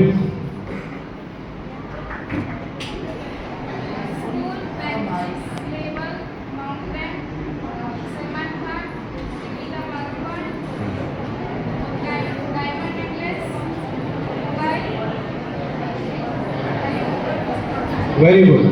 એમણે યાદ રાખવાની ટ્રાય કરી. એક ઘણા મિસિંગ છે પણ ઘણું સારું. એના માટે એકવાર જોરથી તાળી પાડો. એ કમસે કમ હવે તમને બધાને યાદ રહી જાય અને હંમેશા માટે યાદ રહેશે એ ટેકનિકની વાત કરી રહ્યો છું. યાદ રાખવું છે? અને જ્યારે પણ તમે સ્ટડી કરવા માટે બેસો ત્યારે એટલીસ્ટ ટેકનિક યુઝ કરો કે ના કરો, હું જે અત્યારે કરાવું છું ને એ કરજો. અને હવેની જે 15 મિનિટ તમને હું કહીશ એ આપણે ખરેખર જે હું કહેવા આવ્યો છું ને એ કહેવાનો છું, એટલે ધ્યાનથી સાંભળજો. એ વાત છે તમારા મેન્ટલ હેલ્થની. સ્ટડી કરતી વખતે સૌથી વધુ સ્ટ્રેસ તમારા બ્રેઇનને હોય અને આપણે યાદ નથી રહેતું, યાદ નથી આવતું, એનું એક કારણ એ પણ છે સ્ટ્રેસ. મને કેટલા માર્ક્સ આવશે, હું પાસ થઈશ કે નહીં થઈ, મારા માર્ક્સની ઇમ્પેક્ટ મારા ફેમિલી ઉપર કેવી પડશે, એને કેટલી જરૂર છે, હું આ નહીં બની શકું તો શું થશે, મારા કરતાં કોઈને વધારે માર્ક્સ આવશે તો શું થશે, મારા પર્સનલ પ્રોબ્લેમનું શું.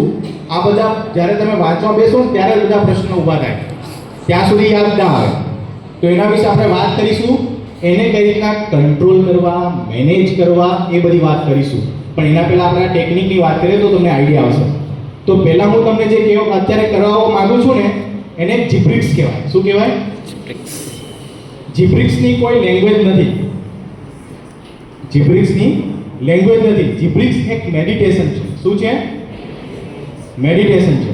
આપણે રૂટીન મેડિટેશન તો કરતા હોય ને, આંખ બંધ કરીને ઓમકાર કરીએ અને આપણે બધું શાંત કરીએ, એ તો કરીશું, પણ એ જીબ્રિક્સ પછી કરીશું.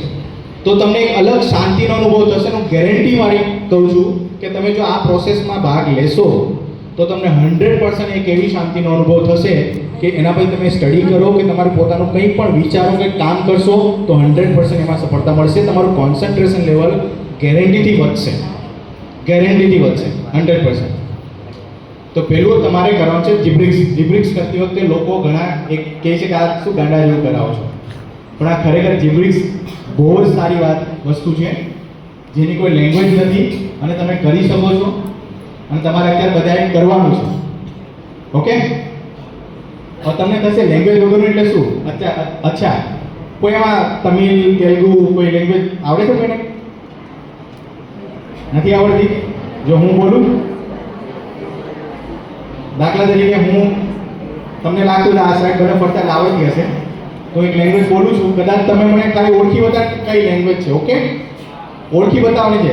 પિક્ચર તો જોતા હશો ને સાઉથના, તો આઈડિયા આવી જશે કે મલયાલમ છે કે કેરલાનું મૂવી છે કે, બરાબર? ઓકે? તો આપણે જે અત્યારે હાલમાં બોલી જ રહ્યો છું એ વસ્તુ હું હવે તમને અલગ લેંગ્વેજમાં કહીશ. ઓકે? નેકડે પોર્નિક લિક્સલા આકડા તોડી તોડી કરુદા કોટ્સને પોકડેલા ಇಲ್ಲೇ ನೊಕಡೆ ಬ್ಲೋಕಲ್ಲಿ ಕೋಚುಗಳು ಅಂದ್ರೆ ಅಪ್ಪ ಕೋಚು ಕಾಟುಲ್ಲ ಅಂದ್ರೆ ಲೆವೆಲ್ ಲೇಟ ಕೇಯು ನಡೋಲ ಪಟ್ಲೆ ಕಾಚುಲ್ಲ ನಡು ಜಾಂಡಿ ಉಳ್ಳ ಬಿಟ್ಟರೆ ಲೆವೆಲ್ ಚಿರಾಪಲ್ಲಿ ಚುಡನ કે લેંગ્વેજ છે? તમિલ. હા, આ લેંગ્વેજ જ નથી.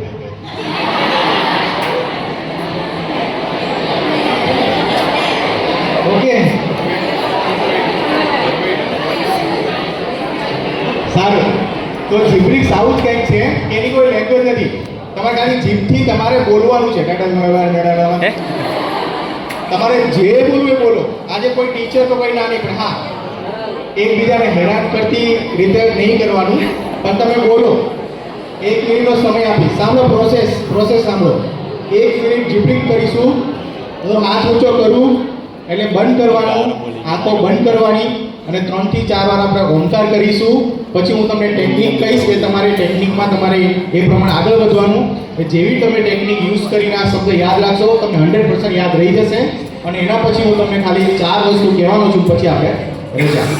ઓકે? રેડી? 3, 2, 1 જીમ બોલો બોલો.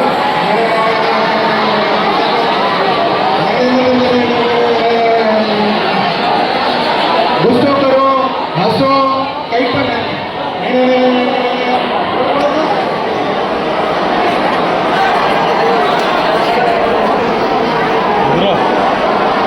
પ્રોસેસમાં ભાગ લો. બોલો બધા.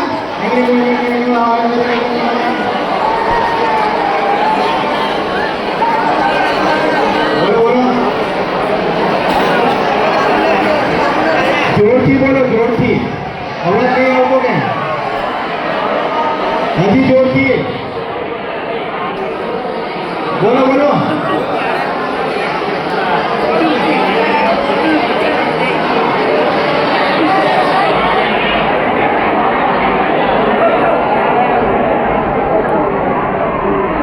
કંઈ સાયલેન્સ બી ઓકે ડન. હવે બધા આંખ બંધ કરી દો.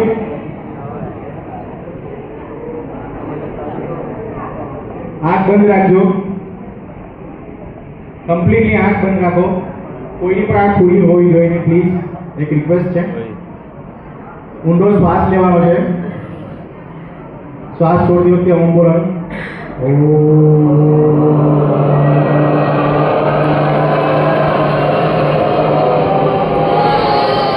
આરામથી ભાઈ, આરામથી.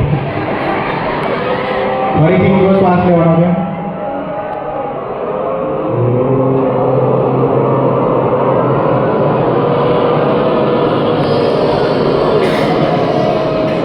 હજી એક વાર ઊંડો શ્વાસ લે.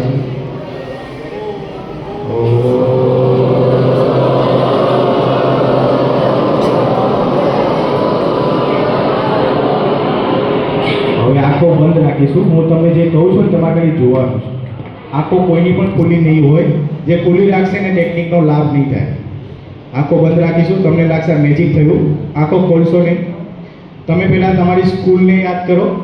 સ્કૂલ છે, તમે રોજ સ્કૂલમાં આવો છો તો પહેલો આપણો વર્ડ હતો સ્કૂલ.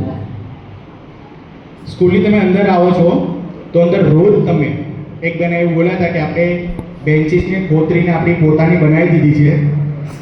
પોતાના નામ દેખાશે, ફ્રેન્ડ્સના નામ દેખાશે. ઘણા લોકોને ચોખ્ખી રાખી બેન્ચીસ ગમતી હશે એ દેખાશે. બેન્ચીસ પણ દેખાય છે તમને. હવે તમે સ્કૂલમાં આવ્યા, બેન્ચીસ જોઈ પણ ત્યાં તો કોઈ સ્ટુડન્ટ નહોતા, ત્યાં બેઠા હતા મંકીસ. મંકીસ દેખાયા. મંકીસને ભણાવવા ટીચર તો ના આવે એટલે સામે જોયું કે મોટું ટેબલ હતું અને ટેબલની પેલી બાજુ હતા સલમાન ખાન દબંગ સ્ટાઇલમાં. દેખાયા. પ્રોસેસમાં હશે એને જ યાદ રહેશે, બાકી હસવામાં જ જશે. બી સિરિયસ. હવે ટેબલની નીચે આપણે મોબાઈલ ફોનને કેમ ચાર્જિંગમાં રાખીએ તો લબડતો રહે એમ લટકતો હતો અને એ મોબાઈલના પાછળ સ્પાઈડરમેનનું સ્ટીકર હતું. ઘણા વોલપેપર રાખે, ઘણા લોકો સ્ટીકર રાખે. દેખાયો સ્પાઈડરમેન? એ ત્યાંથી જમ્પ કરીને માઉન્ટેન ઉપર જતો રહ્યો. ક્યાં ગયો? માઉન્ટેન દેખાવ. માઉન્ટેનમાં હંમેશા તમે જોતા હોય રિવર હોય, બાજુમાં ટેમ્પલ હોય. ટેમ્પલની અંદર જે મૂર્તિ હતી એ ભગવાનની નહોતી, દીપિકા પાદુકોણની હતી. અને દીપિકા પાદુકોણે ગળામાં નેકલેસ, ડાયમંડ નેકલેસ પહેર્યો હતો. ડાયમંડ નેકલેસ પહેર્યો હતો. હવે ડાયમંડ નેકલેસ હોય એટલે કોઈક તો એના પર નજર બગાડે. મંદિરનું નથી રહેવા દેતા, તો આ તો અલગ વસ્તુ હતી. એટલે યોયો હનીસિંહ આવ્યો, ડાયમંડ નેકલેસ લઈ અને હેલિકોપ્ટર લઈને નીકળ્યો. પણ જ્યારે હેલિકોપ્ટરમાં બેઠો તો જોયું પાયલટની જગ્યાએ તો બફેલો હતી. ખ્યાલ આવ્યો? આંખો બંધ રાખો. ખ્યાલ આવી ગયો? આને વિઝ્યુલાઇઝેશન કહેવાય. આવી ઘણી બધી ટેકનિક છે, ન્યુમોનિક્સ છે, એસોસિએશન છે કે જેમાં તમે બધું યાદ રાખી શકો. આંખો ખોલી નાખો. બધાને બધું યાદ રહી ગયું હશે. Let's try. બધા ટીચર્સને બધાને ખબર પડે કે યાદ રહ્યું કે નહીં. પહેલાં શું હતું? સ્કૂલ. પછી બીજો સેકન્ડ વર્ડ કયો? બીજો પછી પછી પછી સલમાન ખાનને ટેબલમાં કન્ફ્યુઝન થયું. પહેલા ટેબલ પર સલમાન ખાન, પછી સ્પાઈડર, પછી માઉન્ટેન, પછી રિવર, પછી ટેમ્પલ, પછી દીપિકા બાજુ, પછી નેકલેસ, પછી પછી પછી તારી વાત.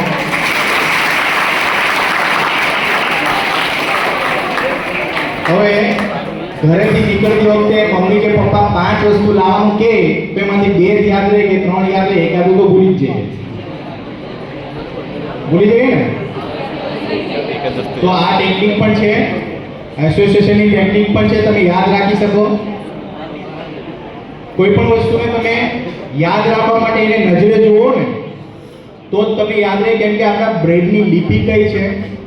ફોટોગ્રાફી. તમે ગમે એટલું સ્ટડી કરશો, વાંચશો, તમને યાદ નહીં રહે. પણ એને તમે તમે કીધું તમારી પોતાની નોટ્સ બનાવવાની. તમારો રૂમ હોય ને તો રૂમની જગ્યાએ કંઈક એવું લાગવું જોઈએ કે આગળ કઈ જગ્યામાં આવી ગયા, બધું શું છે. કોઈ મેપ લટકતા હોય, કોઈ ડેફિનેશન્સ હોય, કોઈ એક્ઝામ્પલ્સ હોય, મોસ્ટ ઇમ્પોર્ટન્ટ ક્વેશ્ચન્સ હોય, જે હંમેશા ઉઠીને તરત તમારી સામે દેખાવા જોઈએ. તો એક્ઝામમાં ક્યારેય વાંચવું નહીં પડે, નેવર. ને જે લોકો કહે ને મેં એક્ઝામમાં બહુ મહેનત કરી, 8 કલાક 10 કલાક મારા છોકરાએ વાંચ્યું છતાં પાસ ના થયો, ના થાય. એના ક્યારે પણ એના માર્ક્સ ના આવે. જે લોકો સમજે, પચાવે, એને આવે. અને એના માટે જરૂરી છે કે તમે તમારા બ્રેનને સમજો, પોતાની કેપેસિટીને સમજો, વાંચવા માટેની કોઈ પદ્ધતિ અપનાવો. મેડમે બહુ સારી વાત કરી, ન્યુટ્રિશન એક બહુ મોટું ઇમ્પેક્ટ છે. હવે તમે યાદ કરો કે આપણે બહાર એક મસ્ત પકોડીની લારી છે, એક્ઝામ વખતે જ બરાબરની ખાધી, પણ એ ભાઈએ હાથ ધોયા વગર પકોડી બનાવી અને તમને ડાયરિયા થઈ ગયા અને સાયન્સનું પેપર દેવા માટે બીજે દિવસે આવવાનું છે. તમને બધું જ આવડે છે, પણ 3 વખત તમારે વોશરૂમ જવું પડ્યું તો શું હાલત થાય કહો? આ એક રિયલ લાઈફ એક્ઝામ્પલ છે. તબિયત બગડે, બધું અલગ. સાચી વાત કે નહીં? ન્યુટ્રિશનનો બહુ મોટો ફાયદો છે. તમારું બ્રેન, સાત્વિક ફૂડ તમે ખાતા હશો, ઘરનું બનાવેલું, તો જ એને ન્યુટ્રિશનથી બધી જ વસ્તુ મળશે. કેમ કે એને પણ ખોરાક જોઈએ છે, સોડિયમ, પોટેશિયમ, ક્લોરાઇડ બધું જ જોઈએ છે, ગ્લુકોઝ, સુક્રોઝ. પણ એને સારા લેવલમાં, વધારે પડતી ચોકલેટ, વધારે પડતી બહારની વસ્તુ એ ખાવાથી બ્રેનના સેલ ડેમેજ થાય છે, યાદ નહીં રહે. ઓકે, તો આ હતી અત્યાર સુધીની તમારી કામની વાતો. હવે થોડુંક તમને બોરિંગ લાગશે, પણ તમારા માટે બહુ જ ઇમ્પોર્ટન્ટ છે. એ છે તમારી મેન્ટલ હેલ્થ. આ શરીરની વાત તો થઈ ગઈ કે કેટલું ખાવું, કેવું ખાવું, તમને બધાને ખબર છે. અને યુટ્યુબ, ગૂગલ તમને ઘણું બધું કહી દેશે. સારો ખોરાક ખાવો, પેટ ભરીને ના ખાવું, ગરમ પાણી થોડું થોડું લેતું રહેવું, ખાસ કરીને શરદીને એવું હોય ત્યારે, મતલબ કે વાતાવરણ વિન્ટરનું હોય કે ચોમાસું હોય ત્યારે ફ્રૂટ્સ વધારે લેવા. તેનાથી તમારે વાંચવામાં કંટાળો નહીં આવે. પેટ ભરી ખાશો, 5 રોટલી ને દાળ ભાત ને બધું, અને પછી વાંચવા બેસો તો યાદ નહીં રહે. જેમાં પછી અડધો કલાકનો ગેપ રાખો, પછી વાંચો તો યાદ રહેશે. ઓકે, હવે જ્યારે વાંચવા બેસો છો ત્યારે તમને બીજા વિચારો આવે, કાં તો સારા આવે, કાં તો ખરાબ આવે. આપણે ઘણા લોકો ગુજરાતીમાં પ્યોર ભાષામાં વિચારવાયું કહીએ, અથવા તો એને ઓવર થિંકિંગ આજના ભાષામાં ટ્રેન્ડી વર્ડ છે, ઓવર થિંકિંગ. જ્યાં જોશો ત્યાં લોકો ઓવર થિંકિંગ ના કરવું એવું કહેતા હોય છે. સાંભળો બહેનો, વધારે વાતો પછી કરજો ઘરે જઈને. કામની વાત છે. હવે ખાલી 4 મિનિટ તમારી લઈશ, 5મી મિનિટ નહીં થાય. ઓવર થિંકિંગ અને ચિંતા, એન્ઝાયટી, આ બંને વસ્તુ જ્યારે ભેગી થાય અને જ્યારે કોઈ પણ તમે ટાસ્ક કરતા હો ત્યારે સૌથી વધારે પછીને એક્સ્ટ્રીમ લેવલ ઉપર જાય એટલે લાગે ડર. ડર બહુ ખરાબ વસ્તુ છે. ઘણા બાળકોને એ ડરના માહોલમાં અમે જોયા છે, ઘણું ન કરવાની વસ્તુ કરતા જ જોયા છે. પણ આ તમારી લાઈફની કોઈ એક્ઝામ નથી, આ જસ્ટ એક્ઝામ છે. આના પછી ઘણું બધું છે. આમાં તમારા 60% આવ્યા હશે ને લોકો એમાં એના કરતાં અત્યારે પાયલટ હશે કે ડૉક્ટર હશે એવા લોકો પણ છે જે 10-12માં ઓછા માર્ક્સ હશે, ફેલ થયા હશે. પણ અત્યારથી તમે ટેવ પાડશો તો એ લેવલ સુધી પણ પહોંચી શકશો. તો માર્ક્સનું મહત્વ છે એ વસ્તુ અલગ વાત છે, મેન્ટલ હેલ્થ અલગ વસ્તુ છે.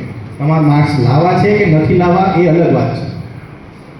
તો જ્યારે આવો માહોલ થાય, ડર, ચિંતા અને પછી આવે ગુસ્સો, આ 3 વસ્તુ છે એને અમારી ભાષામાં, ડૉક્ટરી ભાષાની અંદર હાઈ ઇન્ટેન્સિટી નેગેટિવ થોટ્સ કહેવામાં આવે છે. એકવાર બધા સાથે બોલશે, high intensive negative thought, anxiety, anger અને ફિયર. આને શાસ્ત્રની ભાષામાં રાવણ કહેવામાં આવે છે. High intensity negative thought. તમે હંમેશા જોજો એ પાત્ર એવું હતું કે જેનાથી તમને ડર લાગે, એ પાત્ર એવું હતું કે એની વાઈફને ચિંતા થાય, એ પાત્ર એવું હતું કે એ હંમેશા ગુસ્સામાં હોય. તો એની સામે લડવા માટે એવા વ્યક્તિની જરૂર પડે જે પોઝિટિવ હોય. લોકો કે પોઝિટિવ એટીટ્યુડ રાખો, પોઝિટિવ રહો, પોઝિટિવ રહેવું કેમ, એ તો કોઈ શીખવાડતું નથી. આપણી અંદર રહેલા રાવણને શાંત પાડવા માટે હાઈ ઇન્ટેન્સિટીથી પહેલાં તો લો ઇન્ટેન્સિટી ઉપર લાવવો પડે. આપણે ડાયમેન્શન શીખ્યા ને, એક્સ અને વાય, રાઈટ? તો આ એક્સ ઉપર હાઈ ઇન્ટેન્સિટી છે એને લો ઇન્ટેન્સિટી એટલે શું આવે? તમને માર્ક્સ સારા ન આવતા, યાદ ન રહેતું હોય અથવા કંઈ ગમતું નથી, સેડનેસ આવે ને, ખોટું લાગી જવું, આ બધું તરત થવા માંડે. ઇમોશનલી અનસ્ટેબલ હોય આપણે, બોર થઈ જવાય, વાંચો કંટાળો આવે. કંટાળો એક શબ્દ એવો છે કે તમને યાદ હશે, થાકી જવું, ટાયર્ડનેસ. આ લો ઇન્ટેન્સિટી નેગેટિવ થોટ કહેવાય. શું કહેવાય બેન? લો ઇન્ટેન્સિટી નેગેટિવ થોટ કહેવાય. સેડનેસ, બોર્ડમ અને ટાયર્ડનેસ. હવે અહીંથી તમારે જવું છે પોઝિટિવ સાઈડ. અઘરું છે, થોડું અઘરું છે. અત્યારે હું સમજાવીશ, કદાચ સમજવું અઘરું પડશે, પણ લાઈફમાં આને અમે એનર્જી પ્લોટ કહે છે સાયકોલોજીકલી. ના, મારો પ્લોટ નથી બનાવેલો, આ હાર્વર્ડ યુનિવર્સિટીના બેસ્ટ સાયકોલોજીસ્ટ ચેપલ કરીને છે, એનો એક એનર્જી પ્લોટ છે. જે લોકો એંગરમાં લોકો પોતાને પણ નુકસાન કરે, જેમ કે સુસાઇડ કરી લે, જેમ કે બીજાને નુકસાન કરે, જેમ કે કોઈનું મર્ડર કરી નાખે, ત્યાંથી આપણે લઈને એને પોઝિટિવ બનાવવા હોય તો આ એનર્જી પ્લોટ તમે તમારી લાઈફમાં યાદ રાખશો તો તમને નુકસાન નહીં થાય, કે તમે કોઈને નુકસાન નહીં કરો. હાઈ ઇન્ટેન્સિટીમાંથી આપણે લો ઇન્ટેન્સિટીમાં આવ્યા. ભલે તમને કંટાળો આવી રહ્યો છે, હવે તમે પોઝિટિવ લો ઇન્ટેન્સિટી થોટ પોઝિટિવ કેવા હોય? એકદમ શાંત રહેવાનું, કોઈ કંઈ પણ કહે તો તરત એનું રિએક્શન આપણે ન આપીએ, ઉતાવળે નિર્ણય ના લઈએ, એને કામનેસ કહેવાય. શાંત. આપણે કહીએ ને આ વિદ્યાર્થી એકદમ શાંત છે. શાંત છે એનો મતલબ એવું નથી કે એને કંઈ ખબર પડતી નથી, એને કંઈ કરવું નથી. શાંત કહેવાય, સિરીન અને કન્ટેન્ટ. એને ખબર છે કે મારે ક્યારે રોકાવું, રાઈટ? તો એ પોતાની જાતને રોકે છે, શાંત રહી શકે છે, ગુસ્સા ઉપર કંટ્રોલ કરી શકે છે. એવું સ્ટેજ પોઝિટિવ લો ઇન્ટેન્સિટી કહેવાય. અને જ્યારે તમે એ વસ્તુને આગળ જાઓ છો, પોઝિટિવ હાઈ ઇન્ટેન્સિટી, જેમ રાવણ હતો એની સામે તમે જાઓ છો હાઈ ઇન્ટેન્સિટી પોઝિટિવ થોટમાં, તો એમાં આવશે એક્સાઇટમેન્ટ, એલિઝન, એક્ટિસી એટલે કે પરમાનંદ. રાવણની વિરુદ્ધમાં શું થાય? જેને કોઈ મોહ નથી, માયા નથી, કશું જોતું નથી, એકદમ સંત ફકીર, પરમાનંદ, આનંદ મળે ને, કંઈ જોતું જ નથી. બીજું એક્સાઇટમેન્ટ, વર્લ્ડ કપ જીતવાની ખુશી, જે ખુશી થાય ને, 60% આવવાના હતા, 80% આવી ગયા, એ જે એક્સાઇટમેન્ટ, એટલે હાઈ ઇન્ટેન્સિટી પોઝિટિવ થોટ કહેવાય. એ થોટ એવા હોય કે તમારી બાજુવાળો પણ ખુશ થવા માટે તમારા રિઝલ્ટથી. તમે ઘરે જઈને મમ્મી 80%, મમ્મીને ખબર આ તો ફેલ થવાનો હતો, ફેંકડામાં આ રે વાહ 80%. આને શું કહેવાય? હાઈ ઇન્ટેન્સિટી પોઝિટિવ થોટ કહેવાય. પણ જો તમારા પર્સન્ટેજ ઓછા આવે કે કંઈક ખોટું થયું તો તમે રડતા ઘરે આવ્યા તો આખું ઘર બેટા શાંત થઈ જાય, બેટા શાંત થઈ ગયું.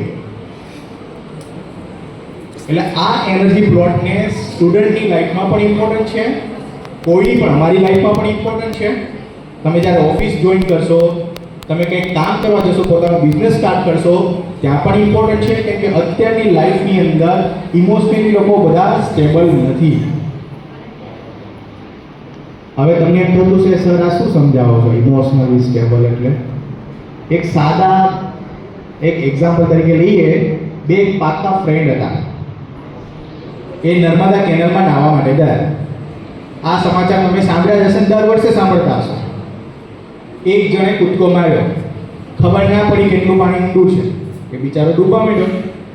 બીજો ફ્રેન્ડથી રહેવાયો નહીં, એણે શું કર્યું? બચાવવા માટે એણે પણ કૂદકો માર્યો, બંને મરી ગયા. આવું આપણે સાંભળીએ છીએ.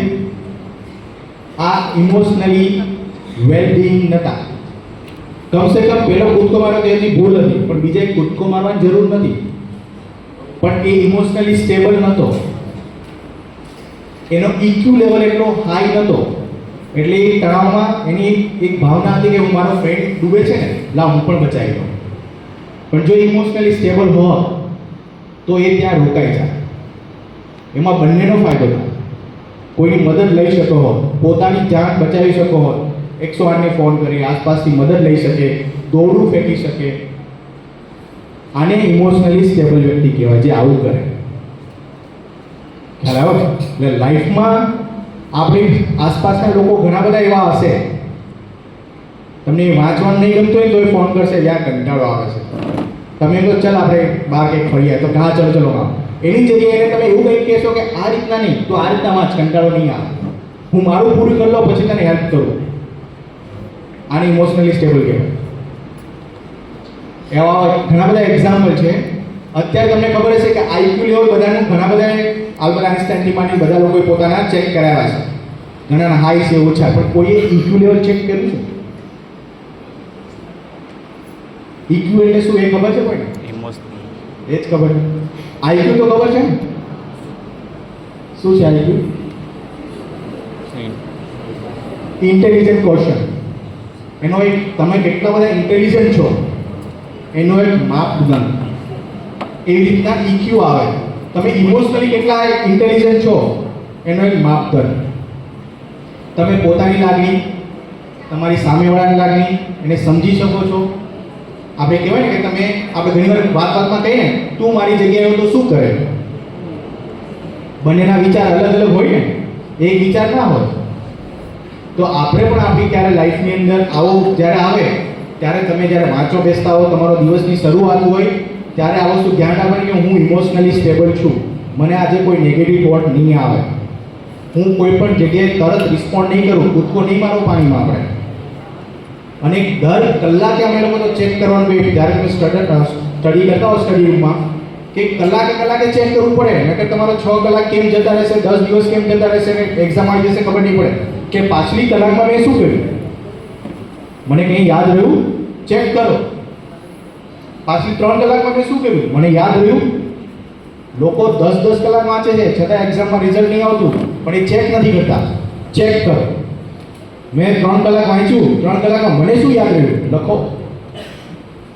અને જો બીજા કોઈ વિચાર આવતા હોય તો એને અલગ ડાયરીમાં રોજ લખવાની ટેવ પાડો. જે વિચાર આવે, સારા ખરાબ બધા એને જનરલી કહેવામાં આવે છે. તમારી પોતાની એક ડાયરી બનાવો, એની અંદર વિચારો લખો કે મને આજે આ વિચારો, મને આ વિચારો, મને આ વિચારો. એ વિચાર ત્યાં નીકળી જશે.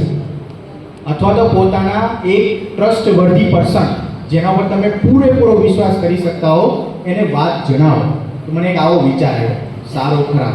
અહીંયા ના રાખો. હું આ માઇક કલાક સુધી આમ પકડીને ઊભો રહું ને તો મને તકલીફ થશે, દુખવા મળશે. 1-2 મિનિટમાં વાંધો નહીં આવે. આખો દિવસ પકડીને ઊભો રહેશે તો હાથ આખો મારો પેરાલાઇઝ થઈ જશે, બીજે દિવસે સોજા આવી જશે. એવી રીતના વિચાર પણ આપણે મગજમાં રાખી મૂકીએ ને તો એ તમને નુકસાન કરશે, જગ્યા રોકશે. એ તમે કોઈને કહી દો. તમે વાંચતામાં તમે કીધું તમારે 5 મિનિટનો બ્રેક લેવાનો, કલાક વાંચો તો 6 કલાક વાંચો તો 20 મિનિટનો બ્રેક લેવાનો. ત્યારે તમે તમારા મમ્મી પપ્પા સાથે વાત કરો. મમ્મી રસોડામાં જમવાનું બનાવતી હોય, તમે વાંચવા બેઠા છો, પૂછો એને શું કરે છે મમ્મી, શું બનાવે છે. તમારો ભાઈ નાનો હોય મોટો હોય સાથે જઈને ડિસ્કસ કરો. એના સબ્જેક્ટમાં તમે ડિસ્કસ કરો. મોટો ભાઈ હોય તો એને પૂછો કે મને ખબર નથી પડતી. એને સ્મોલ ટોક્સ કહેવામાં આવે છે, નાની વાત. તો એ કરશો ને તો તમે રિફ્રેશ થઈ જશો. મોબાઈલ ના લો. મોબાઈલ લેશો તો તમારું બ્રેન એન્ગેજ થશે. અને જ્યારે બ્રેન તમારું મોબાઈલમાં એન્ગેજ થાય છે ને એને ડેમેજ થતા વાર નથી લાગતી. ખ્યાલ આવે છે? It looks like boring subject, પણ બહુ ઇમ્પોર્ટન્ટ છે કે જે વિચાર તમારા મગજમાં અત્યારે આવી રહ્યા હોય એને લખવાનું રાખો, કોઈને કહેવાનું રાખો. અને કંઈ પણ કરતા પહેલા ચેક કરો કે મને યાદ રહ્યું છે કે નહીં. ઓકે, તો આ તમને સમરાઇઝ કહું છું કે ગોલ સેટ કરો, ટાઈમ ટેબલ બનાવો, વાંચવાની પદ્ધતિ સુધારો અને સૌથી ઇમોશનલી સ્ટેબલ રહેવા માટે તમારા ઇક્યુને સ્ટ્રોંગ કરો. લાગણીમાં તણાઈ ના જાઓ, એને સ્ટેબલ રાખતા શીખો. મેડિટેશન કરો, લખો અને કોઈને કહો. અને લાસ્ટ સ્પિરિચ્યુઅલ ક્વેશ્ચન, આઈક્યુ કહેવાય, ઇક્યુ કહેવાય અને એક એસક્યુ કહેવાય. ભગવાને તમને જન્મ દીધો ને એ જ બહુ મોટી વાત છે. સાયન્ટિફિક રીતે તમારા જન્મ પહેલાં ઘણા બધા લોકોએ સંઘર્ષ કર્યો, એની જગ્યાએ તમે છો. ઘણા બધા લાખોમાં લોકો હતા જે રેસમાં હતા. અત્યારે તમને નહીં સમજાય, પણ તમારો જન્મ એ રેસ જીતીને થયો છે. એ ભગવાનનો આ તમે આભાર માનો. બીજું, તમારા મા બાપનો આભાર માનો કે તમે ભણવા માટે તમને લાયક બનાવ્યા, સ્કૂલમાં મોકલે છે. અમે અમુક આદિવાસી વિસ્તારમાં જઈએ છીએ ને તો મોટા ભાઈએ નાના ભાઈઓને રાખવાના હોય છે, મમ્મી પપ્પા કામે જાય છે, બહેનો ઘરના કામ કરતી હોય છે. અને તમારા જેવું તમે 8-10 વર્ષના થાવ ને ત્યારે તમારે ત્યાં પેલા તગારા અને પાવડા લઈને તમને જોડે કામે લઈ જાય છે. ભણવા માટેનો પણ સમય આપવામાં નથી આપતો, લાઈફે તમને મોકો આપ્યો છે. સવારમાં ઉઠી આ બે વસ્તુ હંમેશા યાદ રાખો. ભગવાનની સામે એકવાર જઈને પ્રાર્થના કરો, તમે જે ભગવાનમાં માનતા હોય પછી જ તમારી દિનચર્યા ચાલુ કરો. વહેલા ઉઠવું, કેટલા વાગે ઉઠવું એ તો બધા તમને સલાહ આપશે. બીજું, મા બાપને હંમેશા એક વખત તમે એને પ્રેમથી મળો. નાના ભાઈ બહેનને પણ પ્રેમથી મળો. આપણે ફ્રેન્ડ સાથે કે બીજા સાથે સારી રીતે મળીએ પણ ઘરમાં જ એકબીજાને ટેકાપાટું મારતા હોય. એની સાથે પ્રેમભર્યું વર્તન રાખો, બધા સાથે રાખવું જોઈએ. તો એનો આભાર માનો કે તમે અત્યારે સ્કૂલમાં આવો છો, તમને આ લાઈફ મળી છે. તો આ હંમેશા એક ભાવના તમારા દિલમાં રહેવી જોઈએ, આભારની. ને આભાર વ્યક્ત કરો. કોઈને ખોટું લાગી તો એને સોરી કહો. કોઈ પાસે કામની જરૂર છે તો પ્લીઝ તેને કામ લો. એમાં નાના નહીં બની જાઓ. એ આઈએસ ઓફિસર નહીં બની જાય ને તમે હવાલદાર નહીં થઈ જાઓ. બની શકે કે એ કંઈ ના કરે તમે કંઈક કરી લેશો એની પાસેની વસ્તુ લઈને. અને કોઈને એવું લાગે કે મારાને થેન્ક યુ કહેવું છે તો તમે એને દિલથી થેન્ક યુ પણ કહો. થેન્ક યુ, પ્લીઝ અને સોરી ઇમોશનલ વેલનેસના પિલર્સ કહેવામાં આવે છે. જે લાઈફમાં 3 વસ્તુ અપનાવે છે ને એને ઇમોશનલી ક્યારે કોઈ પણ હર્ટ થતું નથી, કેમ કે કહી દે છે, ભરીને ના રાખે. ઓકે, આ સાથે હું મારી વાણી વિરામ આપું છું. Thank you so much.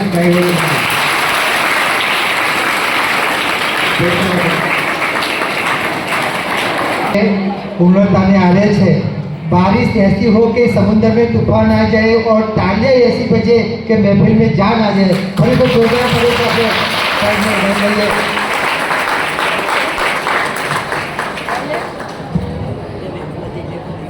તો કે મેં શરૂઆતમાં કીધું હતું મારા વિદ્યાર્થીઓ તો કદાચ પેટ ભરાઈ ગયો હશે, સાહેબ અમારું હજુ પેટ ખાલી છે, એટલે હજુ અમારે બધું સાંભળવાની ઈચ્છા છે, પણ કંઈ નહીં, આપણી સમયની મર્યાદા હતી. આપણે કાર્યક્રમમાં હવે આગળ વધીએ. વધુ સમય ન લેતા શાળાના સુભાની શ્રી જતીનભાઈ સાહેબને વિનંતી કરું કે તેઓ આપણને પ્રસંગનું ઉદ્બોધન કરશે. આ વિદ્યાર્થી મિત્રો ફક્ત ટૂંક સમયમાં જ લાસ્ટ બટ નોટ લીસ્ટ છેલ્લે આપણે એક સરસ મજાની ઇવેન્ટ છે, તમે ખુશ થઈને જશો. સસ્પેન્સ રાખી છે એટલે શાંતિથી સાંભળજો. Pandya sir will be back.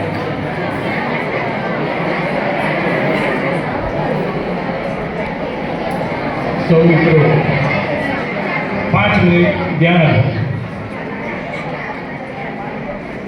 ધોરણ 10 અને 12ના વિદાય સમારંભ એવા શુભેચ્છા સમારંભમાં આશીર્વચન આપવા માટે ટ્રસ્ટી શ્રીઓ પધારેલા છે. એમાં કિશોર કાકા, પૂર્ણેશભાઈ, કામિનીબેન, કુશાંગીબેન તેમજ સૌ શિક્ષક મિત્રોને વાલા વિદ્યાર્થીઓ. મારું લગભગ કહેવાનું બધું વક્તવ્યમાં આવી જ ગયું છે. હવે સમય ન લેતા એટલું કહીશ કે જીવન પરીક્ષા નથી, પરંતુ પરીક્ષા જીવનને સમજવાની એક તક છે. મિત્રો, આજનો અત્યંત વિશેષ દિવસ છે તમારા માટે અને અમારા માટે પણ. ખાસ એ છે કે તમે જ્યારે 8મા ધોરણમાં કાં તો 9મા ધોરણમાં આ શાળામાં પ્રવેશ લીધો ત્યારે કદાચ થોડું તમને ડર જેવું કાં તો થોડી તમને ખાલીપો, નવી જગ્યા હોય તેવું લાગતું હશે. પરંતુ અત્યારે ધોરણ 10માં અને ધોરણ 12માં આવી ગયા પછી લગભગ તમે શાળાના આંગણેથી વિદાય લઈ અને હવે તમારી કેરિયરની શરૂઆત કરવા જઈ રહ્યા છો. તો ખાસ એટલે કહેવાનું મિત્રો કે આજે તમે આત્મવિશ્વાસથી ભરપૂર થઈ નવા વિચારશીલ બન્યા, નવી જવાબદારી સ્વીકારી અને ટૂંક સમયમાં તમે બોર્ડની પરીક્ષા આપવા જઈ રહ્યા છો. તો ખાસ એ કહેવાનું કે શાળા એ માત્ર પૂરતું જ્ઞાન આપતી નથી, પણ તમને શીખવવામાં અહીંયા શિષ્ટાચાર, સત્ય બોલવું, પ્રામાણિકતા વગેરેના ગુણો તમે સ્વીકારી અને તમારી કારકિર્દી ઘડવા તરફ થોડા દિવસમાં તમે જઈ રહ્યા છો.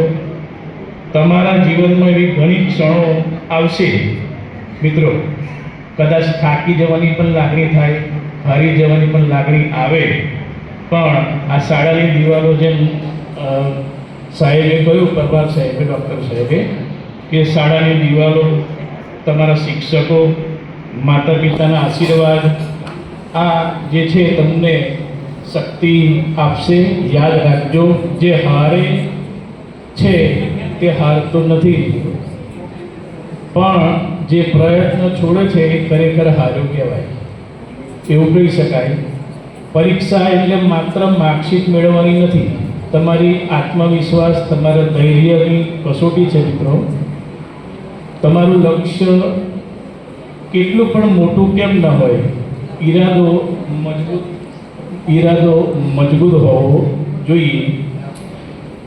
વિદ્યાર્થી મિત્રો, આજે તમને વિદાય આપીએ છીએ, સાથે સાથે આશીર્વાદ, શુભેચ્છાઓ. તમે જ્યાં જાઓ ત્યાં કંઈક બનો, સફળતા કરતાં સારા માણસ બનો, એ ઘણું મહત્ત્વનું છે. આ શાળા તમારી જ છે. ભવિષ્યમાં તમને આ શાળાની જરૂર ગમે ત્યારે પડે, શિક્ષકોની ગમે ત્યારે જરૂર પડે તો ચોક્કસ યાદ કરજો. તમારા પરિણામની તમારા કરતાં અમારે રાહ વધારે જોવાની થાય છે અને ખૂબ ઉત્સુક છે. હૃદયપૂર્વક ધોરણ 10 અને 12ના તમામ વિદ્યાર્થીઓને આવનારી તમામ પરીક્ષા, માત્ર બોર્ડની પરીક્ષા નહીં, તમામ પરીક્ષાઓ માટે શુભેચ્છા પાઠવું છું શાળા પરિવાર વતી. ભગવાન તમને સફળતા આપે, તમારું જીવન ઉજાસથી ભરપૂર રહે અને તમે શાળાનું અને તમારા સમાજનું નામ રોશન ઉજ્જવળ કરો, તેવી પ્રાર્થના અસ્તુ. જય હિન્દ.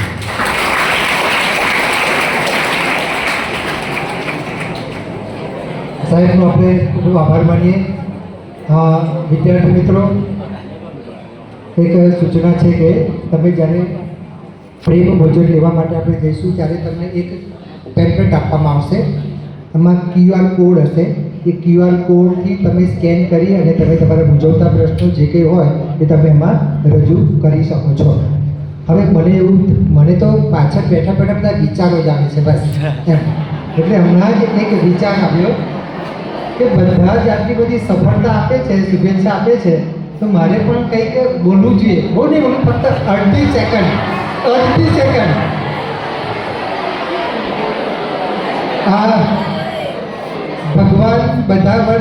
ભગવાન કરે બધા વર્ષ ચાંદ બનીને આવે, દિવસનું અજવાળું શાન બનીને આવે, ક્યારેય દૂર ન થાય તમારા ચહેરા પરની આ ખુશી, આ વિદાયનો અવસર હર દિન યાદ બનીને આવે. તો વિદ્યાર્થી મિત્રો, અમારા દરેકની શુભેચ્છા છે, આશીર્વાદ છે.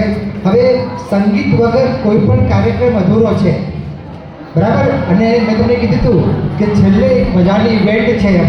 તો આપણી સ્કૂલના વોઇસ ઓફ સરદાર પટેલ વિનય મંદિર વાસદના પંડ્યા સાહેબની વિનંતી કરું તો કેવું આપણને એક સુંદર ગીત શાળા પરિવાર તરફથી એક ગીત રજૂ કરવા જઈ રહ્યો છું. આપ સૌ શાંતિથી સાંભળો. बस इतना ही संग था तुम्हारा हमारा, तुम्हारा हमारा, बस इतना ही संग था तुम्हारा हमारा, तुम्हारा हमारा. जाओ बच्चों खुश रहना, ले लो आशीष हमारा, बस इतना ही संग था तुम्हारा हमारा, तुम्हारा हमारा. कोई बदल ना पाया ये दस्तूर पुराना, हो कोई बदल ना पाया ये दस्तूर पुराना. इस स्कूल को छोड़ के आगे बढ़ते जाना. हुए पराए रहा न तुम पर अब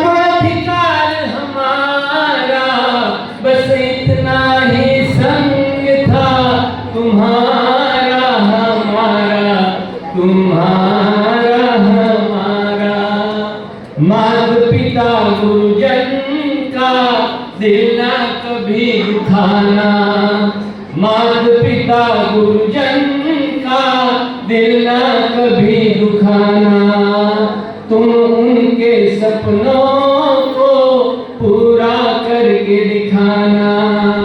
जहाँ भी जाओ खुश रहना, पर हमको भूल न जाना, बस इतना ही संग था तुम्हारा हमारा, तुम्हारा हमारा, तुम्हारा हमारा, तुम्हारा हमारा। મને લાગે છે કે પણ મને એક બીજો વિચાર આવે છે ખરું. ઓકે, હવે આપણે કાર્યક્રમના અંત તરફ જઈએ છીએ. વિદ્યાર્થી મિત્રો, શ્રી કાર્તિકભાઈ સાહેબ વિનંતી કરું કે આપણને કાર્યક્રમના અંતમાં આભાર વિધિ કરશે. આપણે ફક્ત એક જ મિનિટ લઈશું, પાછળ વાતો નહીં કરીએ. શ્રી કાર્તિકભાઈ સાહેબ.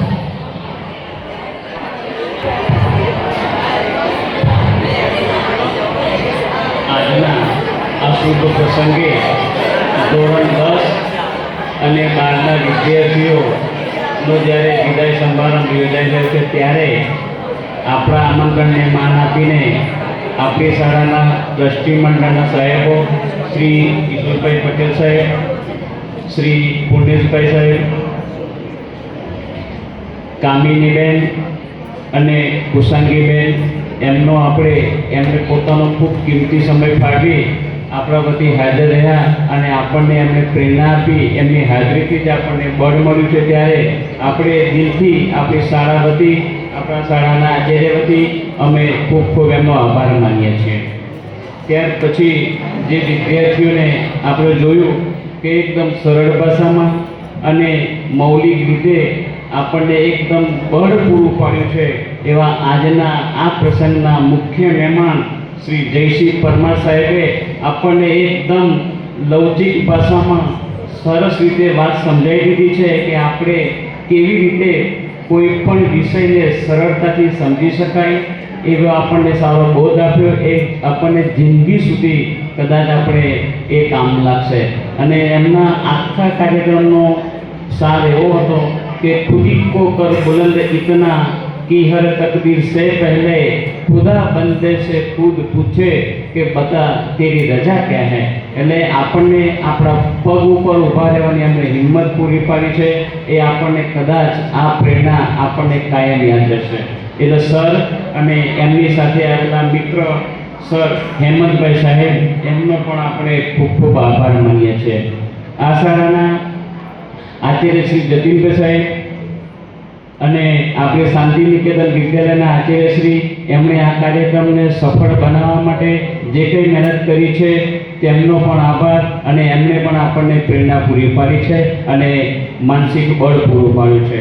આ કાર્યક્રમને સફળ કરવા માટે આપણી શાળાના તમામ શિક્ષક મિત્રો, શાંતિ નિકેતનના તમામ શિક્ષક મિત્રો, આપણી ભગીની સંસ્થા બાજુમાંથી આવેલા આપણા આચાર્ય મેડમ, એમનો બધાનો જ આપણે ખૂબ ખૂબ અત્યારે આ ક્ષણે આભાર માનીએ છીએ. અને સૌથી અગત્યની વાત કે આપણી શાળાના તમામ બાળકોના માનમાં આ કાર્યક્રમ યોજાઈ રહ્યો છે, ત્યારે તમારી 100% હાજરી એ અમારો આ કાર્યક્રમ સફળ થઈ રહ્યો છે એવું બતાવે છે. એટલે સૌથી વિશેષ તમારું યોગદાન છે.